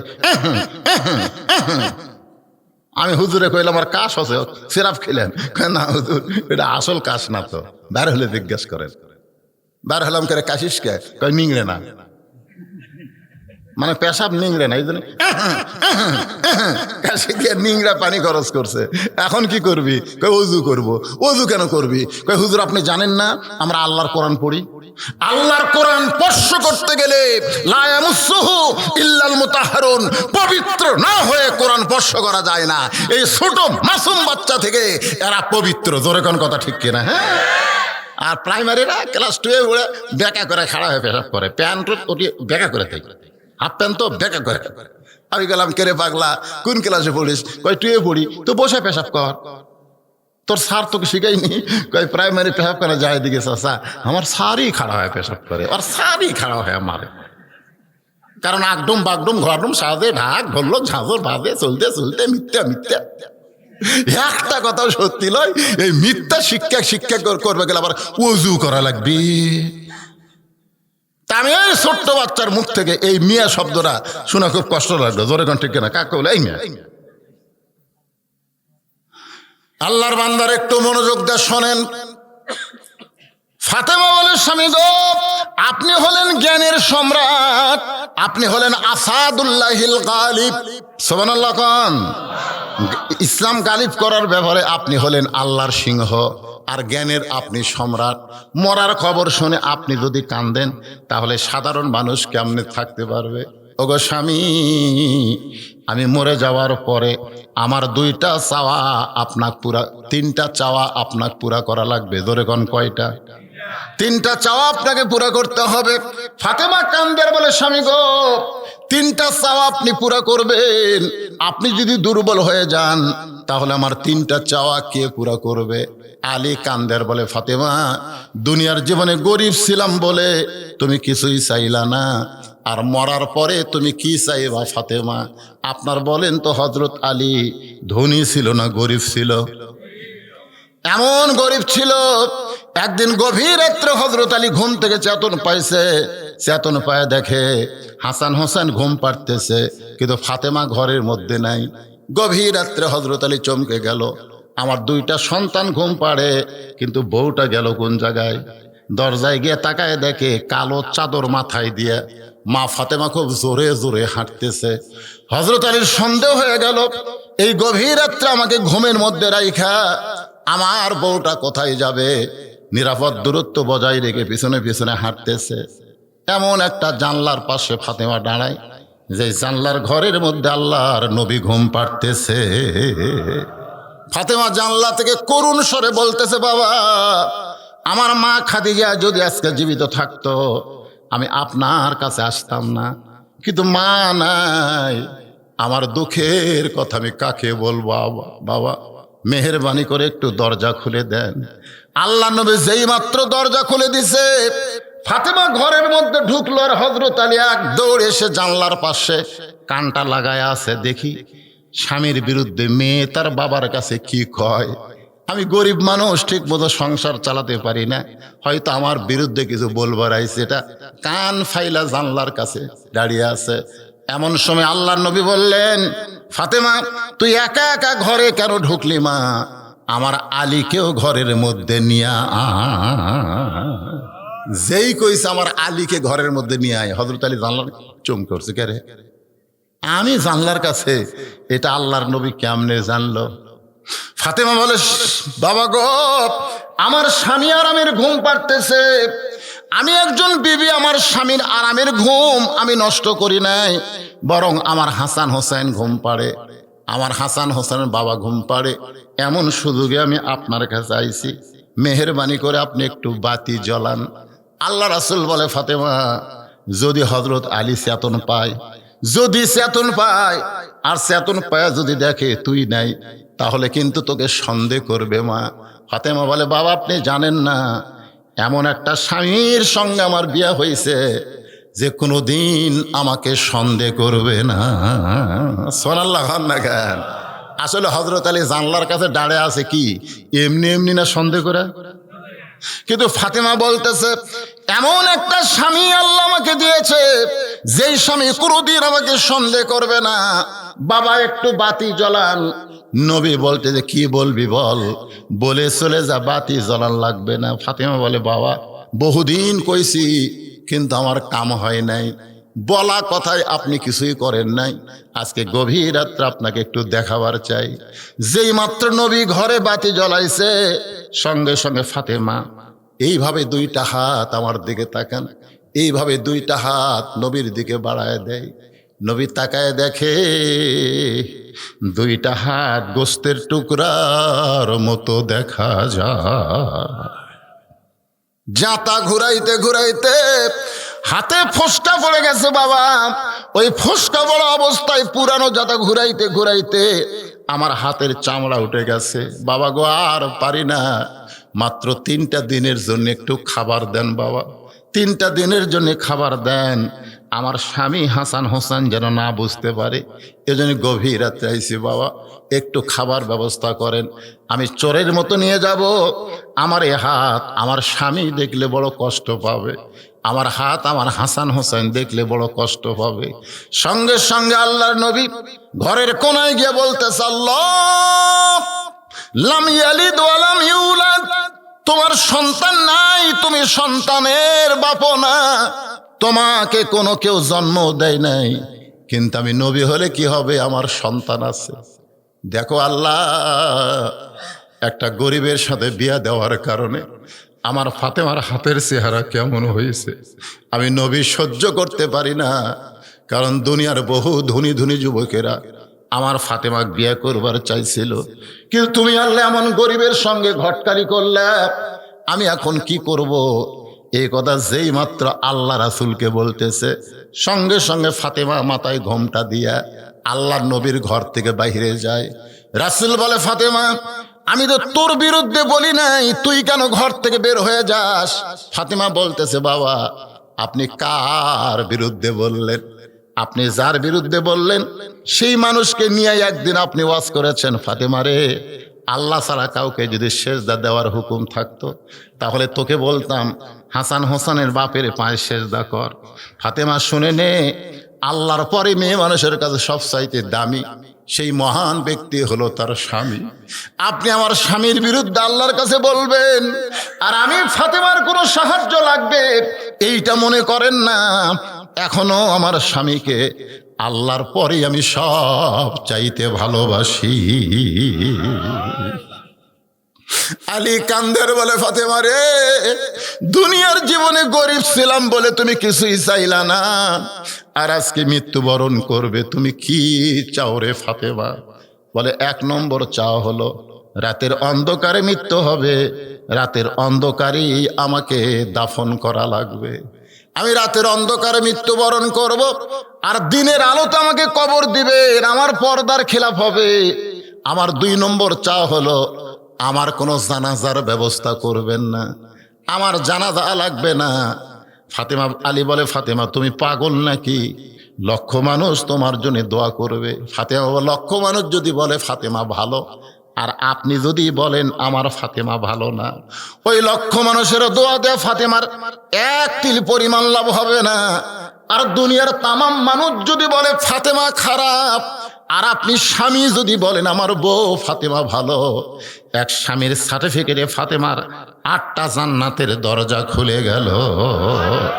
আমার মায়েরা যারা পর্দার অন্তর আছেন শোনেন, দুনিয়ার তামাম মানুষ আপনাকে ভালো বললে আপনি ভালো হবেন না, আপনার স্বামী আপনাকে ভালো বলে কিনা এইটাই আপনাকে অর্জন করা লাগবে, ঠিক কিনা? 2-1 কয় না খালি তুমি তুমি আমাকে দেখতে পারো না, যাও যাও পাড়ার মধ্যে খুঁজে দেখো আমার বিরুদ্ধে কেউ আছে। কেন পাড়ার লোকেরা আপনাকে ভালো বলে লাভ নাই মা, স্বামী আপনাকে ভালো বলে কিনা এইটা আপনাকে খেয়াল করা লাগবে। এখন মেয়েরা বলতে যে হুজুর খালি আপনি মেয়ে মানুষের বিরুদ্ধে ওয়াজ করেন, আপনি এটা ওয়াজ করেন, বইয়েরা যদি স্বামী ভালো না কয়, ওমর ফারুক বলেছেন ওই স্বামী হলো সবচাইতে কপাল পোড়া যে বউ স্বামীরে পছন্দ করে না। কথায় কথায় বউ মারে, ফগুনির বেটি। আল্লাহ রাসূল এরকম দরজা খুলে দাঁড়ায় আছে, দেখেন ইতিমধ্যে মা আয়েশা ঘরের মধ্যে আইছে। যে আইছে রাসূল নিজে উঠিছে, বসা নবী উঠে যায় দরজা বন্ধ করছে। মা আয়েশা থরথর করে কাঁপতেছে। রাসূল বলে কাঁপো কেন? বলে হুজুর আপনার জুতার পরশে আল্লাহর আরশ ধন্য হয়ে গেছে, এই জন্য ভয়ে আমার শরীর কাঁপতেছে। আল্লাহ রাসূল বলে আয়েশা, একজন নবীর জুতার পরশে আল্লাহর আরশ ধন্য হয়েছে, একজন নবীর। আয়েশা বলে হুজুর আপনি তো সেই নবী। রাসূল বলে আমি সেই নবী ছিলাম, কিন্তু দরজা বন্ধ করার পরে আমি আর নবী নাই, আমি হলাম স্বামী, তুমি আমার বিবি। জোরে করো সুবহানাল্লাহ। আসো আমার কাছে আসো। মা আয়েশা দৌড়ে এসে নবীর বুকের মধ্যে যেই মাথা ঢুকাইছে, নবী আস্তে করে ডান হাতটা মা আয়েশার পিঠে একটা ঠাসি মারছে। সুবহানাল্লাহ। বউকে বুকের মধ্যে নিয়ে ডান হাত দিয়ে একটা ঠাসি দেওয়া সুন্নত। যেই ঠাসি মারছে, আল্লাহ কয় এ জিবরাইল তুই কুটি দে। জিবরাইল কয় আল্লাহ আমি আবার কুটি যাবো, আপনার কাছে আছি। লহে মাহফুজ থেকে কোরআনের আয়াত নিয়ে নবীর কাছে যা। নবী ঘরের মধ্যে এমন আমল করতেছে, আমি আল্লাহর আরশ পর্যন্ত খুশি হয়ে গেছে। নবী ঘরের মধ্যে কি জিকির করতেছে, নামাজ পড়তেছে, বুকুতলিয়া ঠাসি মারছে, আল্লাহর আরশ খুশি হবে। ফেরেশতা জিবরাইল এসে সালাম দিয়ে বলে হুজুর ঘরের মধ্যে জানলা দরজা বন্ধ করে কি করতেছেন? আল্লাহ জানে। হুজুর আল্লাহর আরশ খুশি হয়ে গেছে। আল্লাহ আয়াত নাজিল করেছে, হুন্না লিবাসুল লাকুম ওয়া আনতুম লিবাসুল লাহুন্না। স্বামী হলো বিবির পোশাক, বিবি হলো স্বামীর পোশাক। যদি বউ স্বামীকে ভালো না বলে তাহলে স্বামীও জাহান্নামে যাবে। জোরে কোন কথা ঠিক কিনা? আমার মায়েরা এবার করছে, এইবার হুজুর ঠিক ওয়াজ করছে। কতগুলা স্বামী আছে দেখবেন একলাই দেয়, চা দে, জিলাপি দে, নিমকি দে, ওই একলাই 30 টাকা খাচ্ছে। আর বউ 3 হাত থেকে বলতেছে আমার জন্য একটু বাদাম আনো গো, একটু বাদাম। ওই বউয়ের এই বাদাম আনার কথা খেয়াল থাকে না। বাড়িতে আসছে বউ কয় টাকা 20টা দিলাম বাদাম, কয় বাদাম আলা আসেনি রে, বাদাম আসল আর মনই নেই, বাদাম আলা বলে হাটত আসেনি। বউ কয় না আচ্ছা ঠিক আছে, পরে হাটে আবার 20 টাকা দিছে, বাদাম আনো, এবার না লেগে দেবে না। পরে বাদাম কিনবার যায়, বাদাম আলার সামনে বউকে খিলানো হলো জাকাতের সদকার সমান সব রে। দেখ বউ 20 টাকার বাদাম কিনে খিলেছি। জনগণ দেখে বাদাম দিয়ে বাড়ির দিকে আসতেছে, মিন শারিল ওয়াসওয়াসিল খান্নাস, মন খালি বলতেছে তোর পকেটে তো ওজন কি রে। একটা করে বার করে টিপে আর খায়, বার করে টিপে আর খায়। খাতে খাতে বাড়িতে আসতি বাদাম শেষ। কেরে বাড়িতে গেলে বউ যদি মুখের বাদামের গন্ধ পায়, যায় বড়ির গাছ খুঁজতেছে, বড়ির গাছ। ছয়া মশারির তলে বড়ই পাতার গরম জলে, বুঝতেছেন না? বড়ির পাতা খায় বউ যা বলতেছে আজও আসেনি। আল্লাহ রাসূল বলেছেন তুমি যা খাবে তোমার বউকে তাই খাওয়াবে। তুমি তোমার বউকে যেটা খাওয়াবে ওটা সদকা পরিমাণ সওয়াব আল্লাহ তোমাকে দান করে দিবে। জোরে কোন সুবহানাল্লাহ। একটু মনোযোগ দিয়ে শোনেন। আমার 3 নম্বর চাহিদা হলো আমার লাশটা খাটনিতে তুলবেন না, কারণ আমি ফাতেমার দেহের ওজন কত এটা দুনিয়ার কোনো পরপুরুষ যেন বুঝবার না পারে। ফাতেমার দেহের ওজন কত এটা যেন কেউ বুঝবার না পারে। আমার বাবা যদি দুনিয়াতে থাকতো তাহলে মরা মেয়ের লাশের খাটনি বাবা কান্দে নিবার পারত। আমার হাসান হোসেন যদি বড় হইতো মায়ের লাশের খাটনি কান্দে নিবার পারত। ওগো স্বামী, আমার বাবা 6 মাস আগে দুনিয়া থেকে বিদায় হয়ে গেছে। আমার হাসান হোসেন এত ছোট, মায়ের লাশের খাটনি কান্দে নিবার পারবে না। আপনি দয়া করে আমারে কান্দে করে জান্নাতুল বাকির পূর্ব কোনায় সবুজ রঙের একটা বাতি জ্বলবে, জোরে কোন সুবহানাল্লাহ। সেই বাতি বরাবর আমাকে দাফন করবেন। আপনি যদি আমার কবর খুঁড়তে কষ্ট পান, আপনার একান্ত বন্ধু যদি কেউ থাকে দুনিয়ায়, তারে একটু বলবেন সে যেন ফাতেমার কবর খনন করে দেয়। আমরা সবাই জানি আবু যর গিফারি, জোরে বলেন নাম কি? আবু যর গিফারি কোদাল দিয়ে কবর খুঁড়তেছেন। খুঁড়তে খুঁড়তে এক সময় বললেন কবর রে, রাতের বেলা কবর খোঁড়ার কারণ হলো তোর মধ্যে এমন একজন নারী আসবে যার স্বামী হলো আসাদুল্লাহিল গালিব। এ খবর বেয়াদবি করিস না। কবর তোর মধ্যে এমন একজন মা আসবে যার দুইটা সন্তান জান্নাতি যুবকদের সর্দার হবে। খবরদার কবর বেয়াদবি করিস না। কবর রে তোর মধ্যে এমন একটা মেয়ে আসবে যার বাবা হলেন আল্লাহর নবী। এই বলে যখন কোদাল মারতে চায় এমন সময় কে যেন বলতেছে, এটা কিন্তু ফাতেমার জন্য নয়, এটা আমাদের জন্য বলতেছে। কেউ মনে করবেন না যে ফাতেমার জন্য বলতেছে, ফাতেমার জন্য নয়, আমাদের জন্য কে যেন বলতেছে। আবু জর, কার মেয়ে, কার বিবি, কার মা, এইটা কবর দেখবে না। কবর দেখবে যারা আমল ভালো, কিন্তু যেদিন ডাক পড়িবে কবর মাঝে যাইতে, জোগাড় কিছু করছো বন্ধু তার মাঝে বিছাইতে। এই গজল গালে গুনাহ হবে? কে বাবা যুবক গুনাহ হবে? তাহলে সবাই বলেন, কিন্তু যেদিন ডাক পড়িবে কবর মাঝে যাইতে, জোগাড় কিছু করছো বন্ধু তার মাঝে বিছাইতে। ডানে কবর বামে কবর। কে ভাই মিথ্যা কথা না সত্যি কথা? আপনাকে এলাকা থেকে গোরস্থান নাই? গোরস্থানে যায় দেখবেন, ডানে কবর বামে কবর, নিচে কবর আছে যে, উপর দিকে ছায়া দেখো বাঁশের ছাউনি দিছে কে। এমন আজাব দিবে রে ভাই, এমন আজাব দিবে রে ভাই, কবরের ওই মাটিতে গলা ফেটে রক্ত ঝরবে চিৎকারের ওই চোটেতে। সঙ্গে সঙ্গে আবু যর গিফারি কোদাল ছেড়ে মারছে দৌড়, কবর ছেড়ে মারছে দৌড়। নির্দিষ্ট সময়ে হযরত আলী, কারণ কোনো খাটনিতে তোলা চলবে না, কোনো খাটনিতে তোলা চলবে, কোনো খাটনিতে তোলা চলবে না। নির্দিষ্ট রাতে হযরত আলী ফাতেমার লাশ নেওয়ার জন্য ঘরের মধ্যে ঢুকছে। ঢুকে দেখে ফাতেমা নিজে নিজেই গোসল করেছে, নিজে নিজেই কাফনের কাপড় পরেছে। সুবহানাল্লাহ, জোরে কান। কারণ ফাতেমাকে কে গোসল করে দিবে রে? যে মেয়ে গোসল করে দিবে ফাতেমার পর্দার খেলাফ হয়ে যাবে। এই কারণে ফাতেমা নিজে নিজেই গোসল করে, নিজে নিজেই কাফনের কাপড় পরে। হযরত আলী দেখে গোটা দেহ কাপড়ের কাপড়, খালি মুখ আর দুইটা হাত কাপড় পরে নাই। দুইটা হাত কাপড় না পরার কারণ হলো ডান পাশে হাসান আর বাম পাশে হোসাইনকে এভাবে থাবড়ায়া থাবড়ায়া দুইটা ভাইকে ঘুমায়া দিছে। কারণ এই দুইটা ভাই যদি চেতন থাকে তাহলে মারে কবর দিতে বাবারে বাধা দিবে। আর কবরের পাশে যদি মা মা বলে কানতে কানতে সকাল হয়ে যায়, দুনিয়ার মানুষ কবরের খবর পাবে। হযরত আলী এখন কি করবে?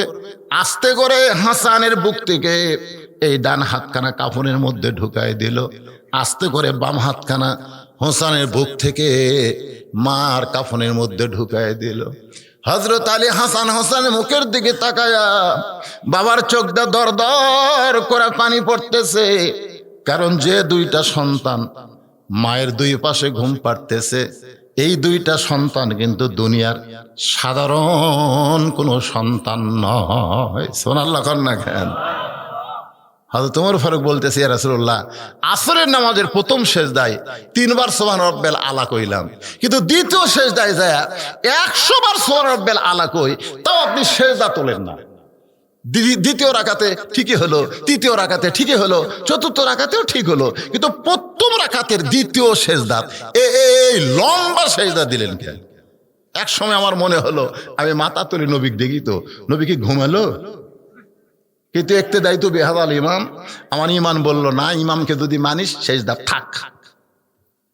কিন্তু হুজুর সত্যি বিশ্বাস করেন, কালে 3 বার সরবেল আলা বলার পরে আমি খালি চিন্তা করছি, ওঠে না কেন, ওঠে না কেন, ওঠে না কেন? হুজুর এত লম্বা সেজদা দেওয়ার কারণ কি? আল্লাহ রাসূল মুস্কি হাসিতে বললেন, আমি লম্বা সেজদা কি এমনি দিছি? বেকায়দা। সাহাবারা বললেন, হুজুর কি বেকায়দা? রাসূল বললেন, দুইটা পবিত্র, দুইটা পবিত্র। আমি যখন দ্বিতীয় সেজদায় গেছি আমার পিঠের উপর এসে বসেছে। দুইজন পবিত্র আমার পিঠের উপর বসে, ওরা দুইজন আর ওঠে না।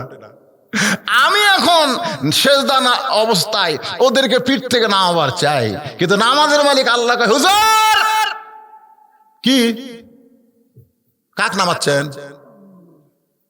এই দুইজন আপনার পিঠে যতক্ষণ বসে থাকবে নামান তো দূরের কথা, আপনি সেজদা থেকে মাথা তুলবারই পারবেন না। সমস্ত সাহাবেরা বললেন হুজুর এই দুই পবিত্র কে? রাসূল বললেন হাসান আর হোসাইন। ধরে কোন সুবহানাল্লাহ, সুবহানাল্লাহ। হযরত আলী হাসান হোসেনের মাঝখান থেকে তার মাকে নিয়ে কান্দে করে জান্নাতুল বাকির পূর্ব কোণায় সবুজ রঙের বাতি, যেই বাতির কোনো আলো নাই, যেই বাতির কোনো তার নাই, যেই বাতির কোনো সুইচ নাই, বিনা তারে বিনা সুইচে আমার আল্লাহ অটোমেটিক ভাবে জ্বলায়া দিছে। আবু যর কে? আবু যর কোথায়? আবু যরকে আল্লাহ আগেই খেদায় দিছে।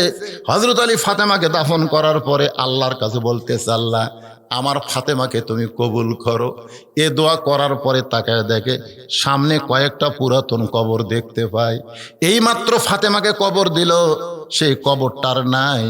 গোটা জান্নাতুল বাকি হযরত আলী দৌড়াই ফাতেমার কবর, এইমাত্র কবর দিলাম, সেই কবর কোন জায়গায়? কে যেন ডাক দে বলে আলী রে আমার ফাতেমা পর্দানিশি, আমি আল্লাহ জোহরা ডিগ্রি দিয়া ফাতেমার কবরটাকে কিয়ামত পর্যন্ত পর্দা করে দিয়েছি।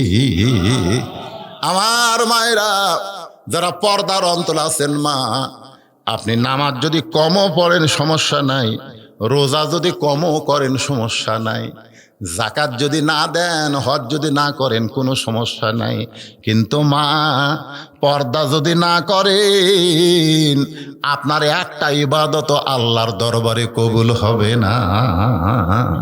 মেয়ে মানুষের এক নম্বর নেক আমল হলো পর্দা। ধরে কান নেক আমলের নাম কি? আর পুরুষ মানুষের জন্য এক নম্বর নেক আমল হলো নামাজ। এক নম্বর নেক আমল হলো নামাজ। একটু খেয়াল করবেন, এই যে আমার একজন এমপি সাহেব বলে দিলেন প্রধানমন্ত্রী 564টা মসজিদ করে দিছে। খুশি না বেজার? সোনার জোরে কোন? আরে খালি বাংলাদেশ না, গোটা পৃথিবী তন্ন তন্ন করে খুঁজলেও কোন এতগুলা মসজিদ বানায়নি যেটা আমাকে বাংলাদেশের প্রধানমন্ত্রী বানাচ্ছে। খুশি না? কিন্তু সমস্যা হলো মুসল্লি নেই। আমি আক্কেলপুরে এক মসজিদে আসর নামাজ পড়বার গেছি, বুঝলেন? পড়বে যায় দেখি সামান্য জায়গা পরিষ্কার আর গোটা মসজিদ টাইসের উপর ধুলে। লোক ধুলে আপনি যে বসবেন গোটাল পাঞ্জাবি ধুলে হয়ে ধুলে। তাই মুয়াজ্জিনকে বললাম কে ভাই মুয়াজ্জিন, এত সুন্দর মসজিদ রে, সামান্য জায়গা পরিষ্কার আর গোটা মসজিদ ধুলে কেন? মুয়াজ্জিন কয় হুজুর আজান দিয়ে আকামত দিয়ে কেউ আসে না, কেউ যদি না আসে খামাকা ঝাড় দিয়ে লাভ কি? তা আমি একলাই নামাজ পড়ি, গামছার 2 বাড়ি মারি, গামছার 2 বাড়ি মারে পরিষ্কার করে আল্লাহু আকবার নামাজ পড়ি। কেউ না এলে কি করবো হুজুর? তো 564টা মসজিদ বানা দিল, কিন্তু মুসল্লি যদি না হয়। এই মরদেরা শোনেন, হাসরের ময়দানে আল্লাহ বলবে যারা 5 ওয়াক্ত পড়নি, খালি জুম্মার নামাজ পড়ছে, আমি আল্লাহ ওর জান্নাত দিয়ে দিলাম। দাও 5 ওয়াক্ত পড়েনি, খালি জুম্মা পড়ছে, জান্নাত আল্লাহ দিয়ে দিছে। তোর 5 ওয়াক্ত আল্লাহ খুশি বেজার হবি কে রে? আমরা এত কষ্ট করে 5 ওয়াক্ত পড়নো, আমাকে বাদ দেয় জুম্মা পাটি কাকে আল্লাহ জান্নাত দিল? জুম্মা পাটি জান্নাতের কাছে যায় দেখবে বিশাল একটা তালা। আল্লাহ জান্নাত দিলা তালা কেন? আল্লাহ কয় খুঁজে দেখ চাবি তোর কাছে আছে। ওই তখন পকেট খুঁজে দেখবি চাবি একটা আছে, বিসমিল্লাহ করে চাবি ঢুকাবি, কিন্তু ঘুরবি না, ঢুকছে ঘরে না। আল্লাহ চাবি একটা পাশি ঢুকলো ঠিকই ঘরে না। আল্লাহ কয় তালার মধ্যে 5টা দাগ আছে, তোর চাবির মধ্যেও 5টা দাগ থাকা লাগবে। তো বলে আল্লাহ তালার মধ্যে কিসের 5টা দাগ? বলে চাবির মধ্যে 5টা দাগ, ওই দাগের সাথে যখন মিশে যাবি তখন কুট্টুস করে খুলবি। কয় আল্লাহ সে 5টা দাগ কি? বলে ফজর, জোহর, আসর, মাগরিব, এশা। এখন কয় আমার তো নাই। তো তুই জান্নাত দেখলি, ফেরত যা। জুম্মা পাটিরা জান্নাত দেখবার পারবি, কিন্তু ঢুকবার পারবি না। তো কারা কারা খালি জুম্মা মারতেছেন? হাসতিছে রে, হাসতিছে রে। আসসালাতু মিফতাহুল জান্নাহ, নামাজ হলো জান্নাতের চাবি। জোরে কোন সুবহানাল্লাহ। লা সালাতা লা ঈমান, যার নামাজ নাই তার ঈমান নাই রে। যতই কলেমা পড়েন মরার সময় কলমা উচ্চারণ হবে না যদি নামাজ না থাকে। লা সালাতা লা দীনা, যার নামাজ নাই তার ধর্মই নাই। আজকে বাংলাদেশে এই তুই এবার উঠলো গাই, বস বস বস। আমি বুড়া মানুষ, পেশাব করে উঠি না, চ্যাংড়া মানুষ উঠিস। আসলে যে কয়জন আপনারা আছেন, কি ঘুম ধরতেছে? না না না না, কি ভাব? এই যে সামনে যে কটা বসে আছে চাইয়া আছে, কয়টা বাজারে কেবল 12টা 18 বাজতেছে, আর আপনাদের চেহারা দেখে মনে হচ্ছে রাত কেবল 8টা বাজলো। লিল্লাহি আকবার। বর্তমান প্রেক্ষাপটে এই আলোচনাগুলো শোনার দরকার আছে না নাই? জোরে এখন আছে না? মেয়ে মানুষের ওয়াজ শেষ, আর আমি মেয়ে মানুষের ওয়াজ কর্ম তাই। এখন এই মরদ মানুষের ওয়াজ। আজকে আমাদের বাংলাদেশের যুবকদের জন্য 564টা মসজিদ বানায় সরকার কি লাভ করলো? যদি মুসল্লি না থাকে, নেতারা তো ঠিকই ভাষণ দিয়ে যাচ্ছে, এতগুলা মসজিদ। আমার সাথে এক নেতা ভাষণ দিল, নামাজ এখনকার বক্তারা খালি উস্কানিমূলক ওয়াজ করে। প্রধানমন্ত্রী এতগুলো মসজিদ বানালো, কোন বক্তা কয় না। ওই ভাষণ দিয়ে যখন নেতা যাচ্ছে, আমি নেতার একজন হাত ধরে বললাম, কে ভাই আপনার নেতার নামাজের খবর কি? 7 দিন হলে ঘুরতেছি, এখন বলতে এক ওয়াক্ত পড়তে দেখিনি।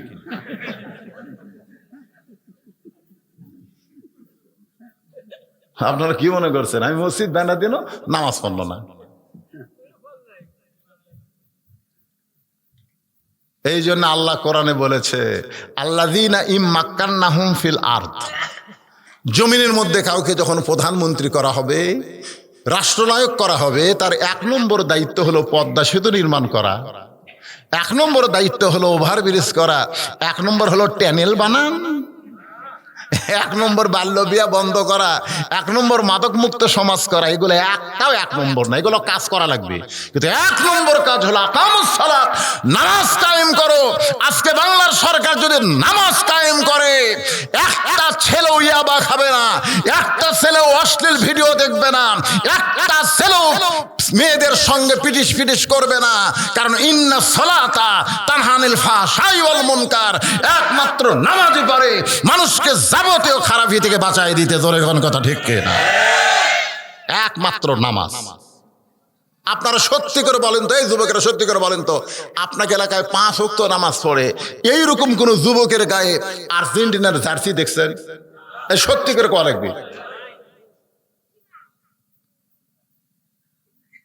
5 ওয়াক্ত নামাজ পড়ে এই যুবক রাত 3টার সময় ব্রাজিলের খেলা দেখবে না, কারণ জানে আসসালাতু খায়রুন নাও আমার জন্য অপেক্ষা করতেছে। জোরে কোন কথা ঠিক কি না? ওই 3টা পর্যন্ত মেসির খেলা দেখতে, মেসি মেসি শুয়ে থাকতো মেসি, ঘুমের মধ্যেও মেসি, চাতর পাইলেও মেসি। এবারে একদিক দাওরা দেখলাম ভাই বাংলাদেশ ক্রিকেট খেলবার গেছে, যাইয়া বুঝলেন আমাকে টাইগার গুলা সব বিলাই হয়ে ফেরত আসছে। জোরে কথা ঠিক কিনা? ভারতের সাথে বাংলাদেশ হেরার পরে ভারত আবার ওই যে টাইগার বানাতে, কিসের টাইগার? কার্টুন কার্টুন টাইগার বানা যা পিটতিছে ভাই, সমানে মারতিছে বাংলাদেশের সবাই। কিন্তু ভারত যেদিন অস্ট্রেলিয়ার কাছে ঠকিছে ভাই রে, আমার এলাকাত মিছিল বাড়াছে জানেন। আমি ওয়াজ করে যা আসবে বলে কিসের মিছিল? হুজুর অস্ট্রেলিয়ার কাছে ভারত ঠকিছে। এই পাগলাই, ভারত ঠকিছে, তোরা মিছিল বার করিস করে? এই ভারত স্বাধীনতার সময় আমাকে কত সুবিধা করছে। এই ভারত আমাকে পেস যখন দাম বাড়া যায়, ওরা চালান দিলে আমাকে দাম কমা যায়। জোরে কোন কথা ঠিক কিনা? না হুজুর আপনি তাহলে আগের খবর জানেন না। আগের খবর কি? করা টাইগারও পিটিছে। হ্যাঁ, এই খেলা নিয়ে যুবকেরা ব্যস্ত থাকো না বাজান। মেসি নেইমার হলো ইহুদি খ্রিস্টান, অস্ট্রেলিয়া হলো খ্রিস্টান। খ্রিস্টানদেরকে ভালোবাসা মিছিল করো। মান তাসাব্বা বিকৌমিন ফাহুয়া মিনহুম, যে যাকে মহব্বত করবে ভালোবাসবে তার সঙ্গেই তার হাসর হবে। জোরে কোন কথা ঠিক কি না? আজকে যে এই যে মাদ্রাসা, এই মাদ্রাসার সঙ্গে আমাদের ভালোবাসা রক্ষা করা দরকার আছে না নাই? এই নবীর এতিম মাদ্রাসাকে সরকার টাকা না দিলেও আপনাকে দেওয়া লাগবে। একদম বাগডম গড়াডম সাথে একতলা বিল্ডিং ভাঙ্গা 3 তলা করতেছে। জোরে কোন কথা ঠিক কিনা? আর জালিকাল কিতাবুল আরাইবা হুদাল লিল মুত্তাকিন, এইটা বড় এতিম অবস্থায় আছে। কারা কারা আল্লাহর কোরআনের সঙ্গে মাদ্রাসার সঙ্গে সম্পর্ক রাখবেন? 2 হাত তোলা আল্লাহকে দেখান তো দেখি। এই কে কে হাত তোলে না? হাত দান লুলা হয়ে যায়। এই আপনারা তোলেন তোলেন, সবাই তোলেন। লিল্লাহি তাকবীর। হাত নামান। দরকার হলে জীবন দিয়ে আল্লাহর কোরআনকে আমরা মহব্বত করব। বাংলার জমিনে কোরআনকে ভুলুণ্ঠিত হতে দিব। কোরআনের সম্মান কম না বেশি? এই দেখেন একটা যুক্তি দেই, এটা কি? একই গাছের কাঠ দিয়ে খাট বানাছে, সোফা বানাছে, আর সেই গাছের সামান্য একটা কাঠ বাচ্চে তাক দিয়ে এই রেহাল বানাছে। এখন আপনারা বলেন, একই গাছের কাঠ দিয়ে খাট বানালো, সোফা বানালো, রেহাল বানালো, এই 3টার মধ্যে দাম বেশি কার? কেন? এই দেখেন, একটা কোরআন শরীফ রাখার কারণে রেহালের দাম যদি বাড়ে, তাহলে সেই কোরআনের মাদ্রাসার সঙ্গে সম্পর্ক করলে আল্লাহ তার দাম বাড়াবে না কমাবে? আপনাদের মধ্যে কোন আল্লাহর পাগল আছেন এই মাদ্রাসায় একটা কোরআন শরীফ কিনা দিবেন? কোরআন শরীফ বাজার থেকে কিনা লাগবে না, 500 টাকা দিবেন, একটা কোরআন দানের সওয়াব আল্লাহ আপনার বাপ মার কবরে দিয়ে দিবে। যাদের বাপ মা মারা গেছে তাহলে 500 টাকা দেন, 500 টাকা দেন, একটা কোরআন দানের সওয়াব হবে। বাপ মা 2 জনের জন্য 1000 টাকা দেন, বাপ মার কবরকে আল্লাহ জান্নাত বানাবে। বাপ মা বেঁচে আছে, হায়াত দারাদের জন্য একটা কোরআন শরীফ 500 টাকা দেন। এতগুলো মানুষ কোরআনের সঙ্গে সম্পর্ক রাখবেন, 500 টাকার কথা শুনে কি ভয় লাগতেছে? কত টাকা ডাক্তার খায় রে? কত টাকা ডাক্তারে খাবে? আজকে টাকা দিবেন, 1 বছর ডাক্তারের কাছে যাওয়া লাগবে না। মাশাআল্লাহ। আল্লাহ তোমার হাজারো বান্দার কাছে মাত্র 100টা করার সময় আমি চাই। 3টা পাওয়া গেছে, 3টা পাওয়া গেছে। বাজান 500 টাকা থাকলে দাবি আছে। দেখেন পকেট দেখেন, একটা কোরআনকে মহব্বত করে 500 টাকা দিবেন। বাপ মা কবরে গেছে, বাপ মার জন্য দিবেন। এখানে অনেক 500 দান করছে, আর একজন 500, আর একজন 500, একজনও তার লড়েন না। এই শোনেন, এই কে যায় শোনেন, যে লোকটা আগে বাড়ির যাওয়ার নিয়তে উঠবে, ওর দেখা দেখি যত লোক উঠবে ওই সমস্ত লোক ওটার পাপ আল্লাহর কান্দত দিবে। 1 মাসের মধ্যেই প্যারালাইসিস হবে। এত লোকের পাপ কান্দত দিয়ে ওই হাঁটতে পারবে, আর 1 পাও প্যারালাইসিস হয়ে যাবে। হয় না? প্যারালাইসিস হয় না? ভালো মানুষ ঘুমোতে উঠে দেখে 1 পাও নাই। না না, আপনারা দিবেন না, বসে থাকেন। আমি তো শেষ করিনি পাগলা, আজকে আমি শেষ করছি। তো তাহলে আল্লাহ আসেন, কয়টা হলো? এখানে অনেক লোক আছে 150টা কোরআন শরীফ দিবার পারে, এরকম দানবীর আছে। মাশাআল্লাহ, 2টা কোরআন বাবদ 1000 টাকা, আর একজন কোরআন শরীফ বাবদ 500 টাকা। আল্লাহ দান কবুল করেন। ইসলাম 3000 আর এই কালেকশন বাবদ আর ওই স্টাফের সাথে কালেকশন নিয়েছে 4000 7000। একরামুল হক উনি নিজেই দিয়েছে 6টা কোরআন শরীফ বাবদ 3000, আর ওনার স্টাফ দিয়েছে 4000। এই কোটি চাকরি করেন আপনি? আসে নাই 7000 টাকা। আল্লাহ 7টা জাহান্নাম দান হারাম করে দেয়। জোরে কোন আমিন। এখানে 14টা কোরআন শরীফ বাবদ 7000 টাকা পাওয়া গেল। আল্লাহ কবুল কর। বাবা মারা গেছে, অসুস্থ, দোয়া চাই আল্লাহ সুস্থতার নিয়ামত দান করুক। জোরে কোন আমিন। আচ্ছা, আপনাদের পিছন দিক থেকে একটা লোক ওঠে না করে কোরআন শরীফ দেওয়ার 500 টাকা নাই? নাই 500 টাকা আল্লাহর নবীর ঘরে একটা এতিম ঘরে একটা কোরআন শরীফ দিবেন। ছাত্ররা কোরআন শরীফ পড়ে মাথায় পাগড়ি দিলে দেখলেন না, হাফেজ হলো। আপনি অংশগ্রহণ করেন, কোরআনকে মহব্বত করেন, কোরআনকে ভালোবাসেন। সেই কোরআনের জন্য এই ভিতরে একটু চাদর রুমাল নিয়ে যাও তো বাবা। এই ছাত্ররা, এই কোথায় রে? চাদর রুমাল নিয়ে যাও। অনেকে 10 টাকা 20, 50, 100 দিবে, ওরা শরমে আসতে পারতেছে না। হ্যাঁ, ওদের কাছে তোমরাই যাও, যাও যাও, সবাই যাও। আল্লাহর একজন কোরআন শরীফ বাবদ 500 টাকা দান করেছে। আল্লাহ দানকে কবুল করেন। আল্লাহ নেক নিয়ত নেক আশা পরাক। আল্লাহুম্মা আমিন, আল্লাহুম্মা আমিন। ওই সাইড থেকে ধরো, এই দেশ, এই যে চাদর আল্লাহরা, ওই সাইডে যাও, ওই সাইডে যাও, যাও। একটি 5 চাদর লেখাড়া আছে, ওই সাইডে যাও, ওই কোণার থেকে শুরু করো। 10, 20, 50, 100 যে যা পারবেন আল্লাহর হস্তে নবীর মাদ্রাসায় দান করবেন। মাশাআল্লাহ, মাশাআল্লাহ। 2টা কোরআন শরীফ বাবদ, কি নাম বাপজানের নাম কি রে? ময়না পাখি জহুরুল ইসলাম সাহেব 2টা কোরআন বাবদে 1000 টাকা দান করছে। আল্লাহ জহুরুলের দানকে আল্লাহ আপনি কবুল করেন। আল্লাহ নেক নিয়ত নেক আশা করাক। আল্লাহুম্মা আমিন। ঢাকা থেকে আসি ইয়াকুব খন্দকার 5000 টাকা দিছে। ঢাকা থেকে কি খন্দকার? ইয়াকুব খন্দকার। ইয়াকুব খন্দকার ঢাকা থেকে এসে 10 কোরআন শরীফ বাবদ 5000 টাকা, জোরে বলেন মারহাবা। ঢাকা থেকে এসে দিল। সে ইয়াকুব ভাই কুটি রে, আছে এলা কুটি থন আপনার লুকা থন কে? ওই যে ইয়াকুব ভাই। এই ইয়াকুব ভাই কুটি রে, কোনটা ইয়াকুব ভাই রে? মাশাআল্লাহ, ঢাকার থেকে আসে। এই মাঝখানে ওটা বসা শুরু হলো কে রে? এই ওয়াশ শুনে তো। আরে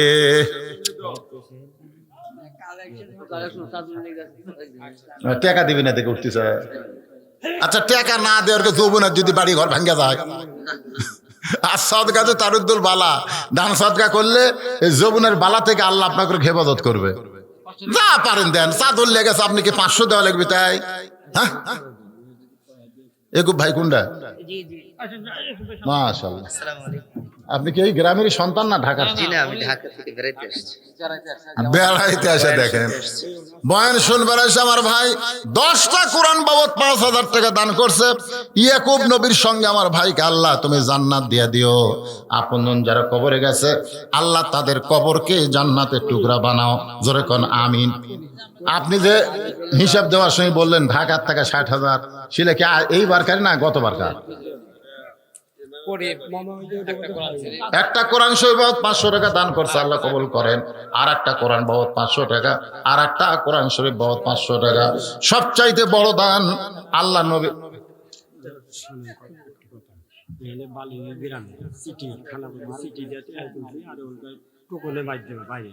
আর তাকে ঘুরে বের দেয়া মোট 32,830 টাকা আছে।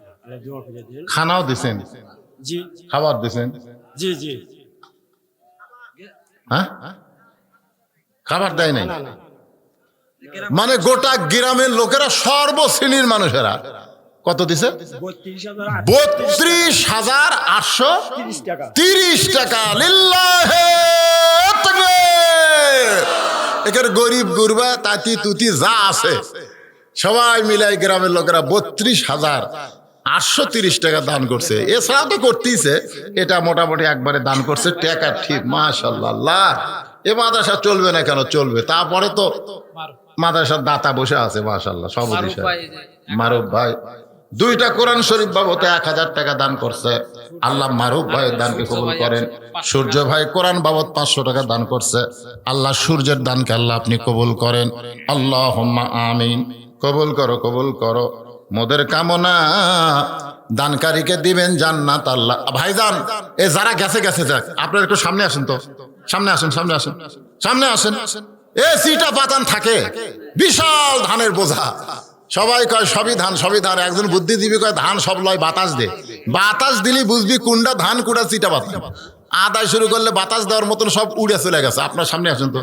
আপনাকে বাকি কথা বলে মোনাজাত করছে। ঢাকা থেকে অসুস্থ, 5,000 টাকা এই গ্রামের জামাই ঢাকা থেকে অসুস্থ মানুষ দোয়া চাই। আমরা সুস্থতার জন্য দোয়া করি। 10টা কোরআন শরীফ বাবদ 5,000 টাকা করছে দান। আল্লাহ তাকে পুরাপুরি সুস্থতার নিয়ামত দান করেন। জোরে বলে আল্লাহুম্মা আমিন। ভাই, আর কারো দান আছে তাড়াতাড়ি দেন। বেশি লং টাইম আদায় করা যাবে না, কারণ আগে আদায় করছে দ্বিতীয় বক্তা। আবার আমি যদি একই কাম করি। লুৎফর রহমান 5,000 টাকা পাঠা দেবে। লুৎফর রহমান 5,000 টাকা দান করবে। আল্লাহ লুৎফরের দানকে আল্লাহ আপনি কবুল। উনি অসুস্থ, অসুস্থ মানুষ দোয়া চায়। আল্লাহ আমরা সুস্থতার জন্য দোয়া করি। আল্লাহ তাকে সুস্থতার নিয়ামত দান করেন। জোরে কান। আনোয়ার হোসেন মাসুম 2,000 টাকা দান করবে। আল্লাহ তার দানকে কবুল করেন। আল্লাহ নেক নিয়ত নেক আশা পুরা করেন। আল্লাহুম্মা আমিন। আমার শালা শেরপুর থেকে ও বাইরে থেকে যে 50,000 টাকা দেবে আর কি, দোয়া করতে বলছে। আপনি শালা শেরপুর থেকে? হ্যাঁ, শেরপুরে বাড়ি কিন্তু থাকবে লাগা দেশের বাড়ি।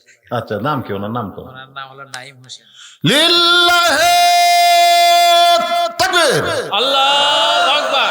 নাইম হোসেন 50,000 টাকা, জোরে বলেন মারহাবা।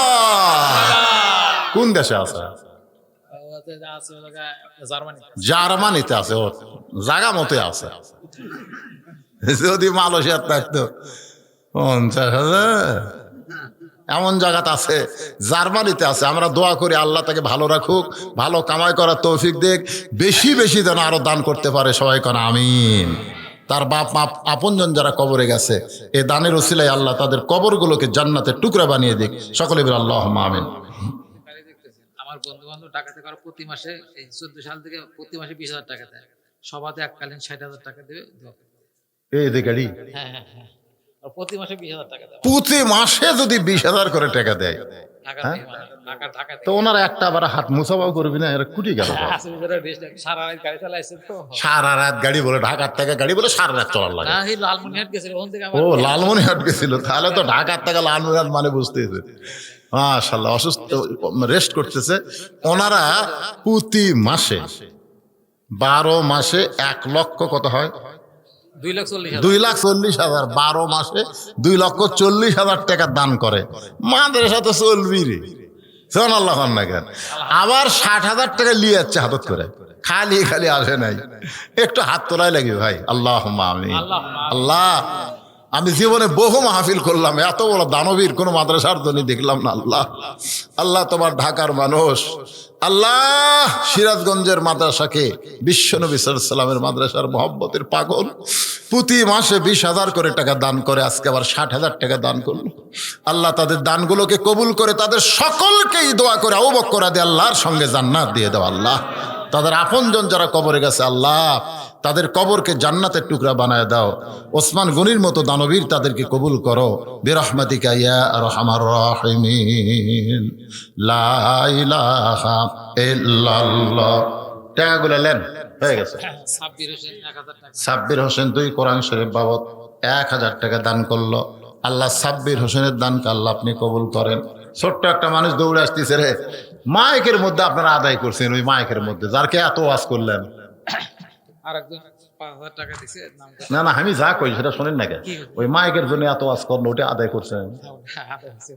তো কি হলো না, টোপলাও দেখালেন না, ব্যাগও দেখালেন না।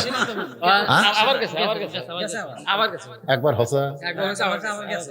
ডবল নিচ্ছেন, হুজুর আমাদের এলাকা সিস্টেম ডবল পেন। ডবল দেওয়া। আচ্ছা আচ্ছা, ওনারা ডবলই দেয়। হ্যাঁ প্রথম টাকা আছে দিয়ে দিতে পারে। আচ্ছা আচ্ছা। মানে দুজনকে দেয়। এখানে 5,000 টাকা আছে, খুলে দেখেছেন? হ্যাঁ, 5,000। আর দেখেন তো, খোলেন, খুলছে খুলছে। আচ্ছা ঠিক আছে।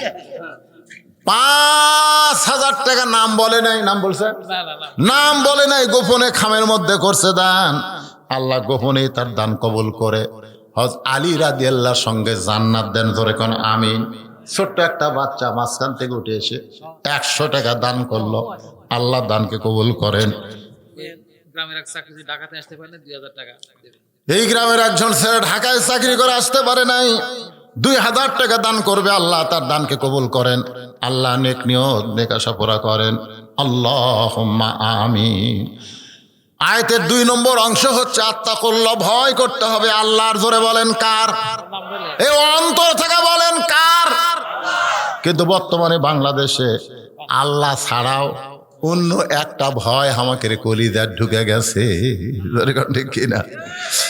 আমাকে ইমাম সাহেব, সভাপতি সাহেবদের কি হুমকি মারছে ভাই, হুমকির চোটে বুঝলেন। ওই দোয়া করতেছে, রব্বানা আতিনা ফিদ দুনিয়া হাসিনা ওয়া ফিল আখিরাতি হাসিনা ওয়া কিনা আযাবান্নার। আসলে বলা লাগবে হাসানা, বলতিছে হাসিনা। শোনেন, আত্তাকুল্লাহ শব্দের অর্থটার ব্যাখ্যা বুঝবেন। শয়নে স্বপনে নিদ্রায় জাগরণে সব সময় ভয় করতে হবে কার? আরো জোরে বলেন, আল্লাহ ছাড়া অন্য কারো ভয় করা যাবে? কেন ভয় করবেন আল্লাহর জন্য? আল্লাহ বলতেছেন ওয়াহু আলা কুল্লি শাইইন কদির, সমস্ত বিষয়ের উপরে একমাত্র ক্ষমতা আমার। আল্লাযী খালাকাল মাউতা ওয়াল হায়াতা তোমাকে কেউ বাঁচাতে পারবে না, আমি আল্লাহ যদি মারি কেউ মারতে পারবে না, আমি আল্লাহ যদি বাঁচাই। কথা কোন ঠিক? তাহলে ভয় করতে হবে কার? কিন্তু মসজিদে জোহর নামাজ পড়বেন, সিরাজগঞ্জের কেন্দ্রীয় মসজিদে, জুতা যদি 2000 টাকার হয়, তখন জুতা কি দরজার থাকবি না হাতত উঠবি? কথা কয় না রে, এই জুতা কি হাতত উঠবি না দরজার থাকবি? তা হাতত জুতা লিয়া মসজিদের মধ্যে ঢুকতেছে, মুয়াজ্জিন সালাম দিয়ে বলতেছে, ভাই কার ভয়ে? আল্লাহর ভয়ে। আল্লাহর ভয়ে তো জুতা কেন? তখন মুসকি মুসকি হাসে আর কয়, চোরেরও ভয়। শোনেন, দুটিয়া চোর, মাত্র চোর কয়টা? দুটিয়া চোর গোটা মসজিদের তারে ধার ঘুরতেছে আর বলতেছে, আমাকে রে ভয়ে সব ভালো জুতা ভিতরে ঢুকছে। দেখেন চোরের মশার, দেখেন বুকত থাবায় কয়, আমাকে রে ভয়ে। 1000 মুসল্লি 2 চোরের ভয়ে জুতা লিয়া মসজিদের মধ্যে ঢুকছে। বর্তমান বাংলাদেশে ভালো মানুষের মশান কমে গেছে, চোরে কেড়ে মশান বেড়ে গেছে। তোরে কোন কথা? হাই রে, চোরে কেড়ে মশান ভাই আমার চিনিস? ওই ওরই ভয়ে জাপানি তালা লাগাছে, দরজার তালা লাগে বা টানছিছে। বউ কয়, কি টানো? তালা যেন না খোলে। তুমি কার ভয়ে দরজার তালা দিলে? আল্লাহর ভয়ে। বাংলাদেশে আল্লাহর ভয় আছে? চোরের ভয়। চোরের ভয়, আল্লাহর ভয়, জালেমের ভয়, জুলুমের ভয়, আল্লাহর ভয় একই সঙ্গে রাখা চলবে না। কেবলমাত্র ভয় করতে হবে আল্লাহর। ধরে কোন কথা ঠিক কিনা? হাক্কা তুকাতিহি, এই ভয়টা যথাযথ ভয় করা লাগবে, নিয়ম মতো ভয় করা লাগবে। রেজাউল করিম কাউসারি সাহেব মারা গেছে, যায়নি? মারা গেছে। এখানে আছে দুইবার। হুজুর, এই যে দ্বিতীয় বক্তা সবের কালে 15,840 দিলে আনছি মহিলা মহিলার থেকে। দেখেন যে আমার আমানটা হারাই এটা আপনি নাকি রেখেছিল মা বোনদের নিকালা বেশি তো মা বোনদের যে ওয়াজ আমি করছি, দ্বিতীয় বক্তা ওয়াজ না করে যদি 15,000 দেয়, আর আমি সেই ফাতেমার ওয়াজ করো, ঠিক পর্দার ওয়াজ করো, বেশি হবি ভাই রে, বেশি হবি।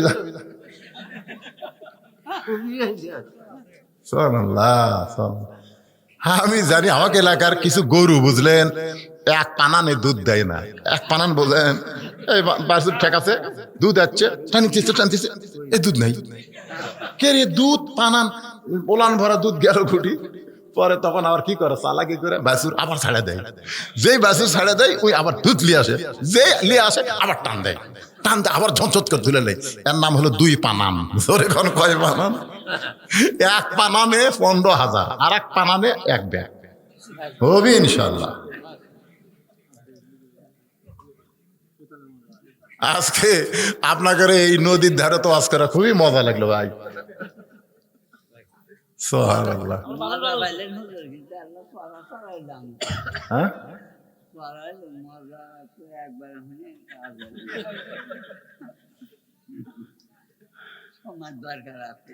সময়ের দরকার আছিল। কতক্ষণ সময়? ফজর কি ফজর বন্ধ আসলি, এরা বলে বাঁচাবে আমাকে। আমি কিন্তু রাতের ভাতই খাইনি। আপনি কেটে আসে রাতের ভাত খাওয়া ভয়ই খাইনি। তখন তো তুলে দেয় 9:30টায়। এখনো যদি খাই, খালি ওয়াক ওয়াক করে বমি উঠবি, দরকার নেই, ভাত না খায় শুরু করি, 12টার মধ্যে শেষ করবো। এখন কয় যে হয়নি, ফজর পর্যন্ত। শোনেন, হাক্কা তুকাতিহির ব্যাখ্যা শোনেন। হাক্কা তুকাতিহি শব্দের অর্থ হলো যথাযথ, নিয়ম মতো। রেজাউল করিম কাউসারির নাম শুনছেন?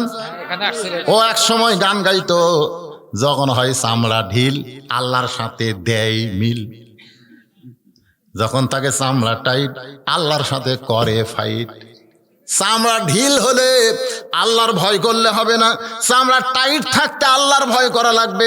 কারণ হাসরের ময়দানে আল্লাহ বলবেন, রে বান্দা, তোর শৈশবকালের কোনো হিসাব দেওয়া লাগবে না, তোর বুড়া কালের কোনো হিসাব আমি নিব না, বরং যৌবনকালের হিসাব দিয়া জান্নাতে যাও।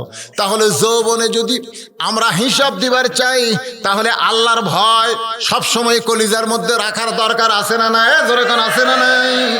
আমার মা বোনদের জন্য বলতেছি, দাদির গায়ে বোরকা কিন্তু নাতির গাওত নাই। দাদি বোরকা পড়ছে, কে দাদি বোরকা কেন? কই মরা লাগবি ভাই, মরা লাগবি ভাই। একটা বুড়াও পর্যন্ত দাদির দিকে তাকায় না, সেই দাদি আল্লাহর ভয়ে বোরকা পড়ছে। কিন্তু নাতনির দিকে সবাই তাকায় থাকে, ওই নাতনি বোরকা পরে নাই। হাক্ক তুকাতিহি মানে কি?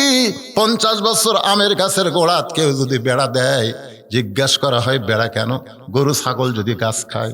আরে পাগলা, 50 বছরের গাছ গরু ছাগল ঘৃণা করেও তাকাবে না? বেড়া যদি দিবার চাস, ওই লকা পাতা বাড়াছে ওই গাছে বেড়া দে। বুড়ির গায়ে বোরকা লাগবে না, যুবতী পর্দা মানা লাগবে। জোরে কোন কথা ঠিক কিনা? 60 বছর চাকরি করার পরে একটা মানুষ যদি 60 বছর সরকারি চাকরি করে, দেখবেন 60 বছর পর তাকে কিন্তু সরকার পেনশন দিয়ে দেয়। কেন দেয়?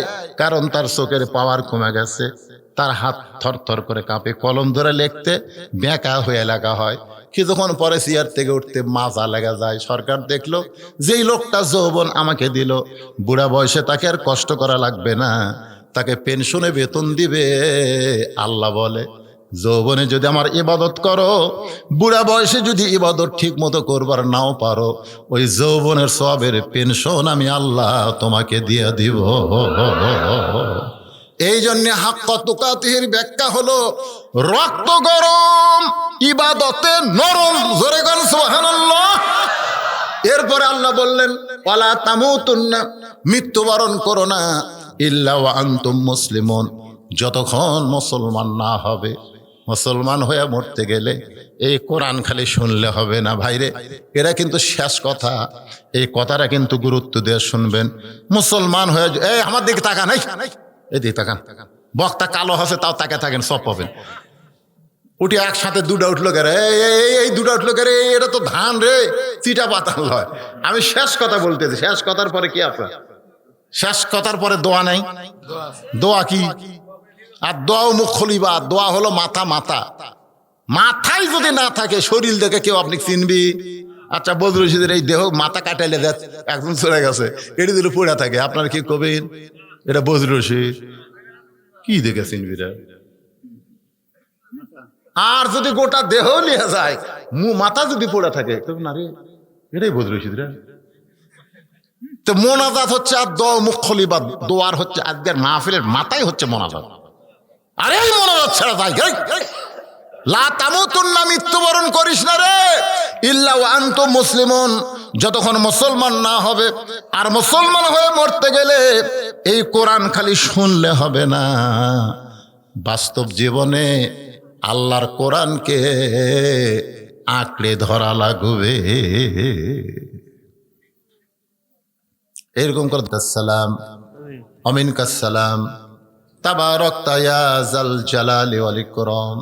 আয় আল্লাহ তাআলা, সেই মাগরিবের নামাজের পর থেকে এত গভীর রাত পর্যন্ত তোমার পাগল বান্দা বান্দিরা আরামের বাড়ি ঘুমকে বাদ দিয়া কোরআন হাদিসের মহব্বত কলিজার মধ্যে নিয়া এই জান্নাতের বাগানে বসে বসে কোরআন হাদিস আলোচনা শোনার শেষে আমি গুনাহগারের সঙ্গে রহমতের দরজায় ফকির হয়ে দোকানা হাত তুলেছি। আল্লাহ, মেহেরবানি করে আজকের মাহফিল আমাদের সকলের হেদায়েতের জন্যে, নাজাতের জন্যে, জান্নাতের জন্যে কবুল করো।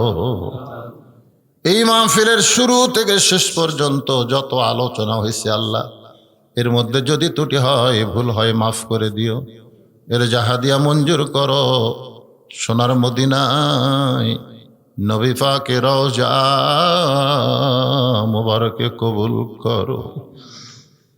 হে আল্লাহ তাআলা, तमाम अंबियाई केराम, असहाबे केराम, उम्माहातुल मोमिनीन, शहीद शहीदान, জান্নাতুল বাকি, জান্নাতুল মাওয়াসহ পৃথিবীর যত কবরস্থান রয়েছে আল্লাহ, সব কবরের মুমিন মুমিনাত আল্লাহ কবরটাকে জান্নাতের টুকরা কবুল করে নাও। হে আল্লাহ, এ বালি ঘুগুরি মাদ্রাসাকে কিয়ামত পর্যন্ত কবুল করো। বিশ্ব নবীর ওসিলায় এই মাদ্রাসার প্রতি রহমত বরকতের দরজা খুলে দাও।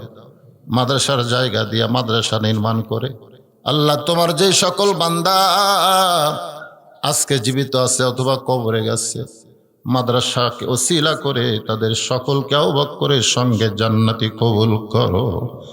আল্লাহ তাআলা আমরা যারা হাত তুলেছি আমাদের মধ্যে জনম দুঃখনী মা, ছোট্ট একটা শব্দ মা, এই নামের মধ্যে কি মধুরে, যাদের মা নাই তারাই বুঝতেছে। এই দরদের মা যাদের কবরে গেছে আল্লাহ মেহেরবানি করে মায়ের কবর জান্নাতের টুকরা বানিয়ে দাও। বাবার বাড়ি ঘর সবই আছে, আমি সহ আমরা যারা বাবা হারে এতিম হয়ে গেছি আল্লাহ মেহেরবানি করে বাবার কবর জান্নাতের টুকরা বানিয়ে দাও। আল্লাহ এই মাদ্রাসার সভাপতিকে আল্লাহ তুমি কবুল করো, সহসভাপতিকে আল্লাহ তুমি কবুল করো। আল্লাহ মাদ্রাসার দানকারী হিতাকাঙ্ক্ষী আল্লাহ মাদ্রাসায় সর্বাত্মক সহযোগিতা করে। ঢাকা থেকে কয়েকজন অতিথি প্রতি মাসে 20,000 টাকা, আজকেও 60,000 টাকা নিয়ে আসছে। এছাড়াও ঢাকা থেকে আরো দান করেছে। আল্লাহ গো, তোমার নবীর এতিম ঘরে যারা অকাতরে দান করে আল্লাহ হাসরের ময়দানে নবীর সঙ্গে তুমি তাদের জান্নাত দিয়া দিও। আল্লাহ বালি ঘুগুরি গোরস্থানে যত মুর্দা শুয়ে আছে আল্লাহ সকলের কবরকে জান্নাতের টুকরা বানাও।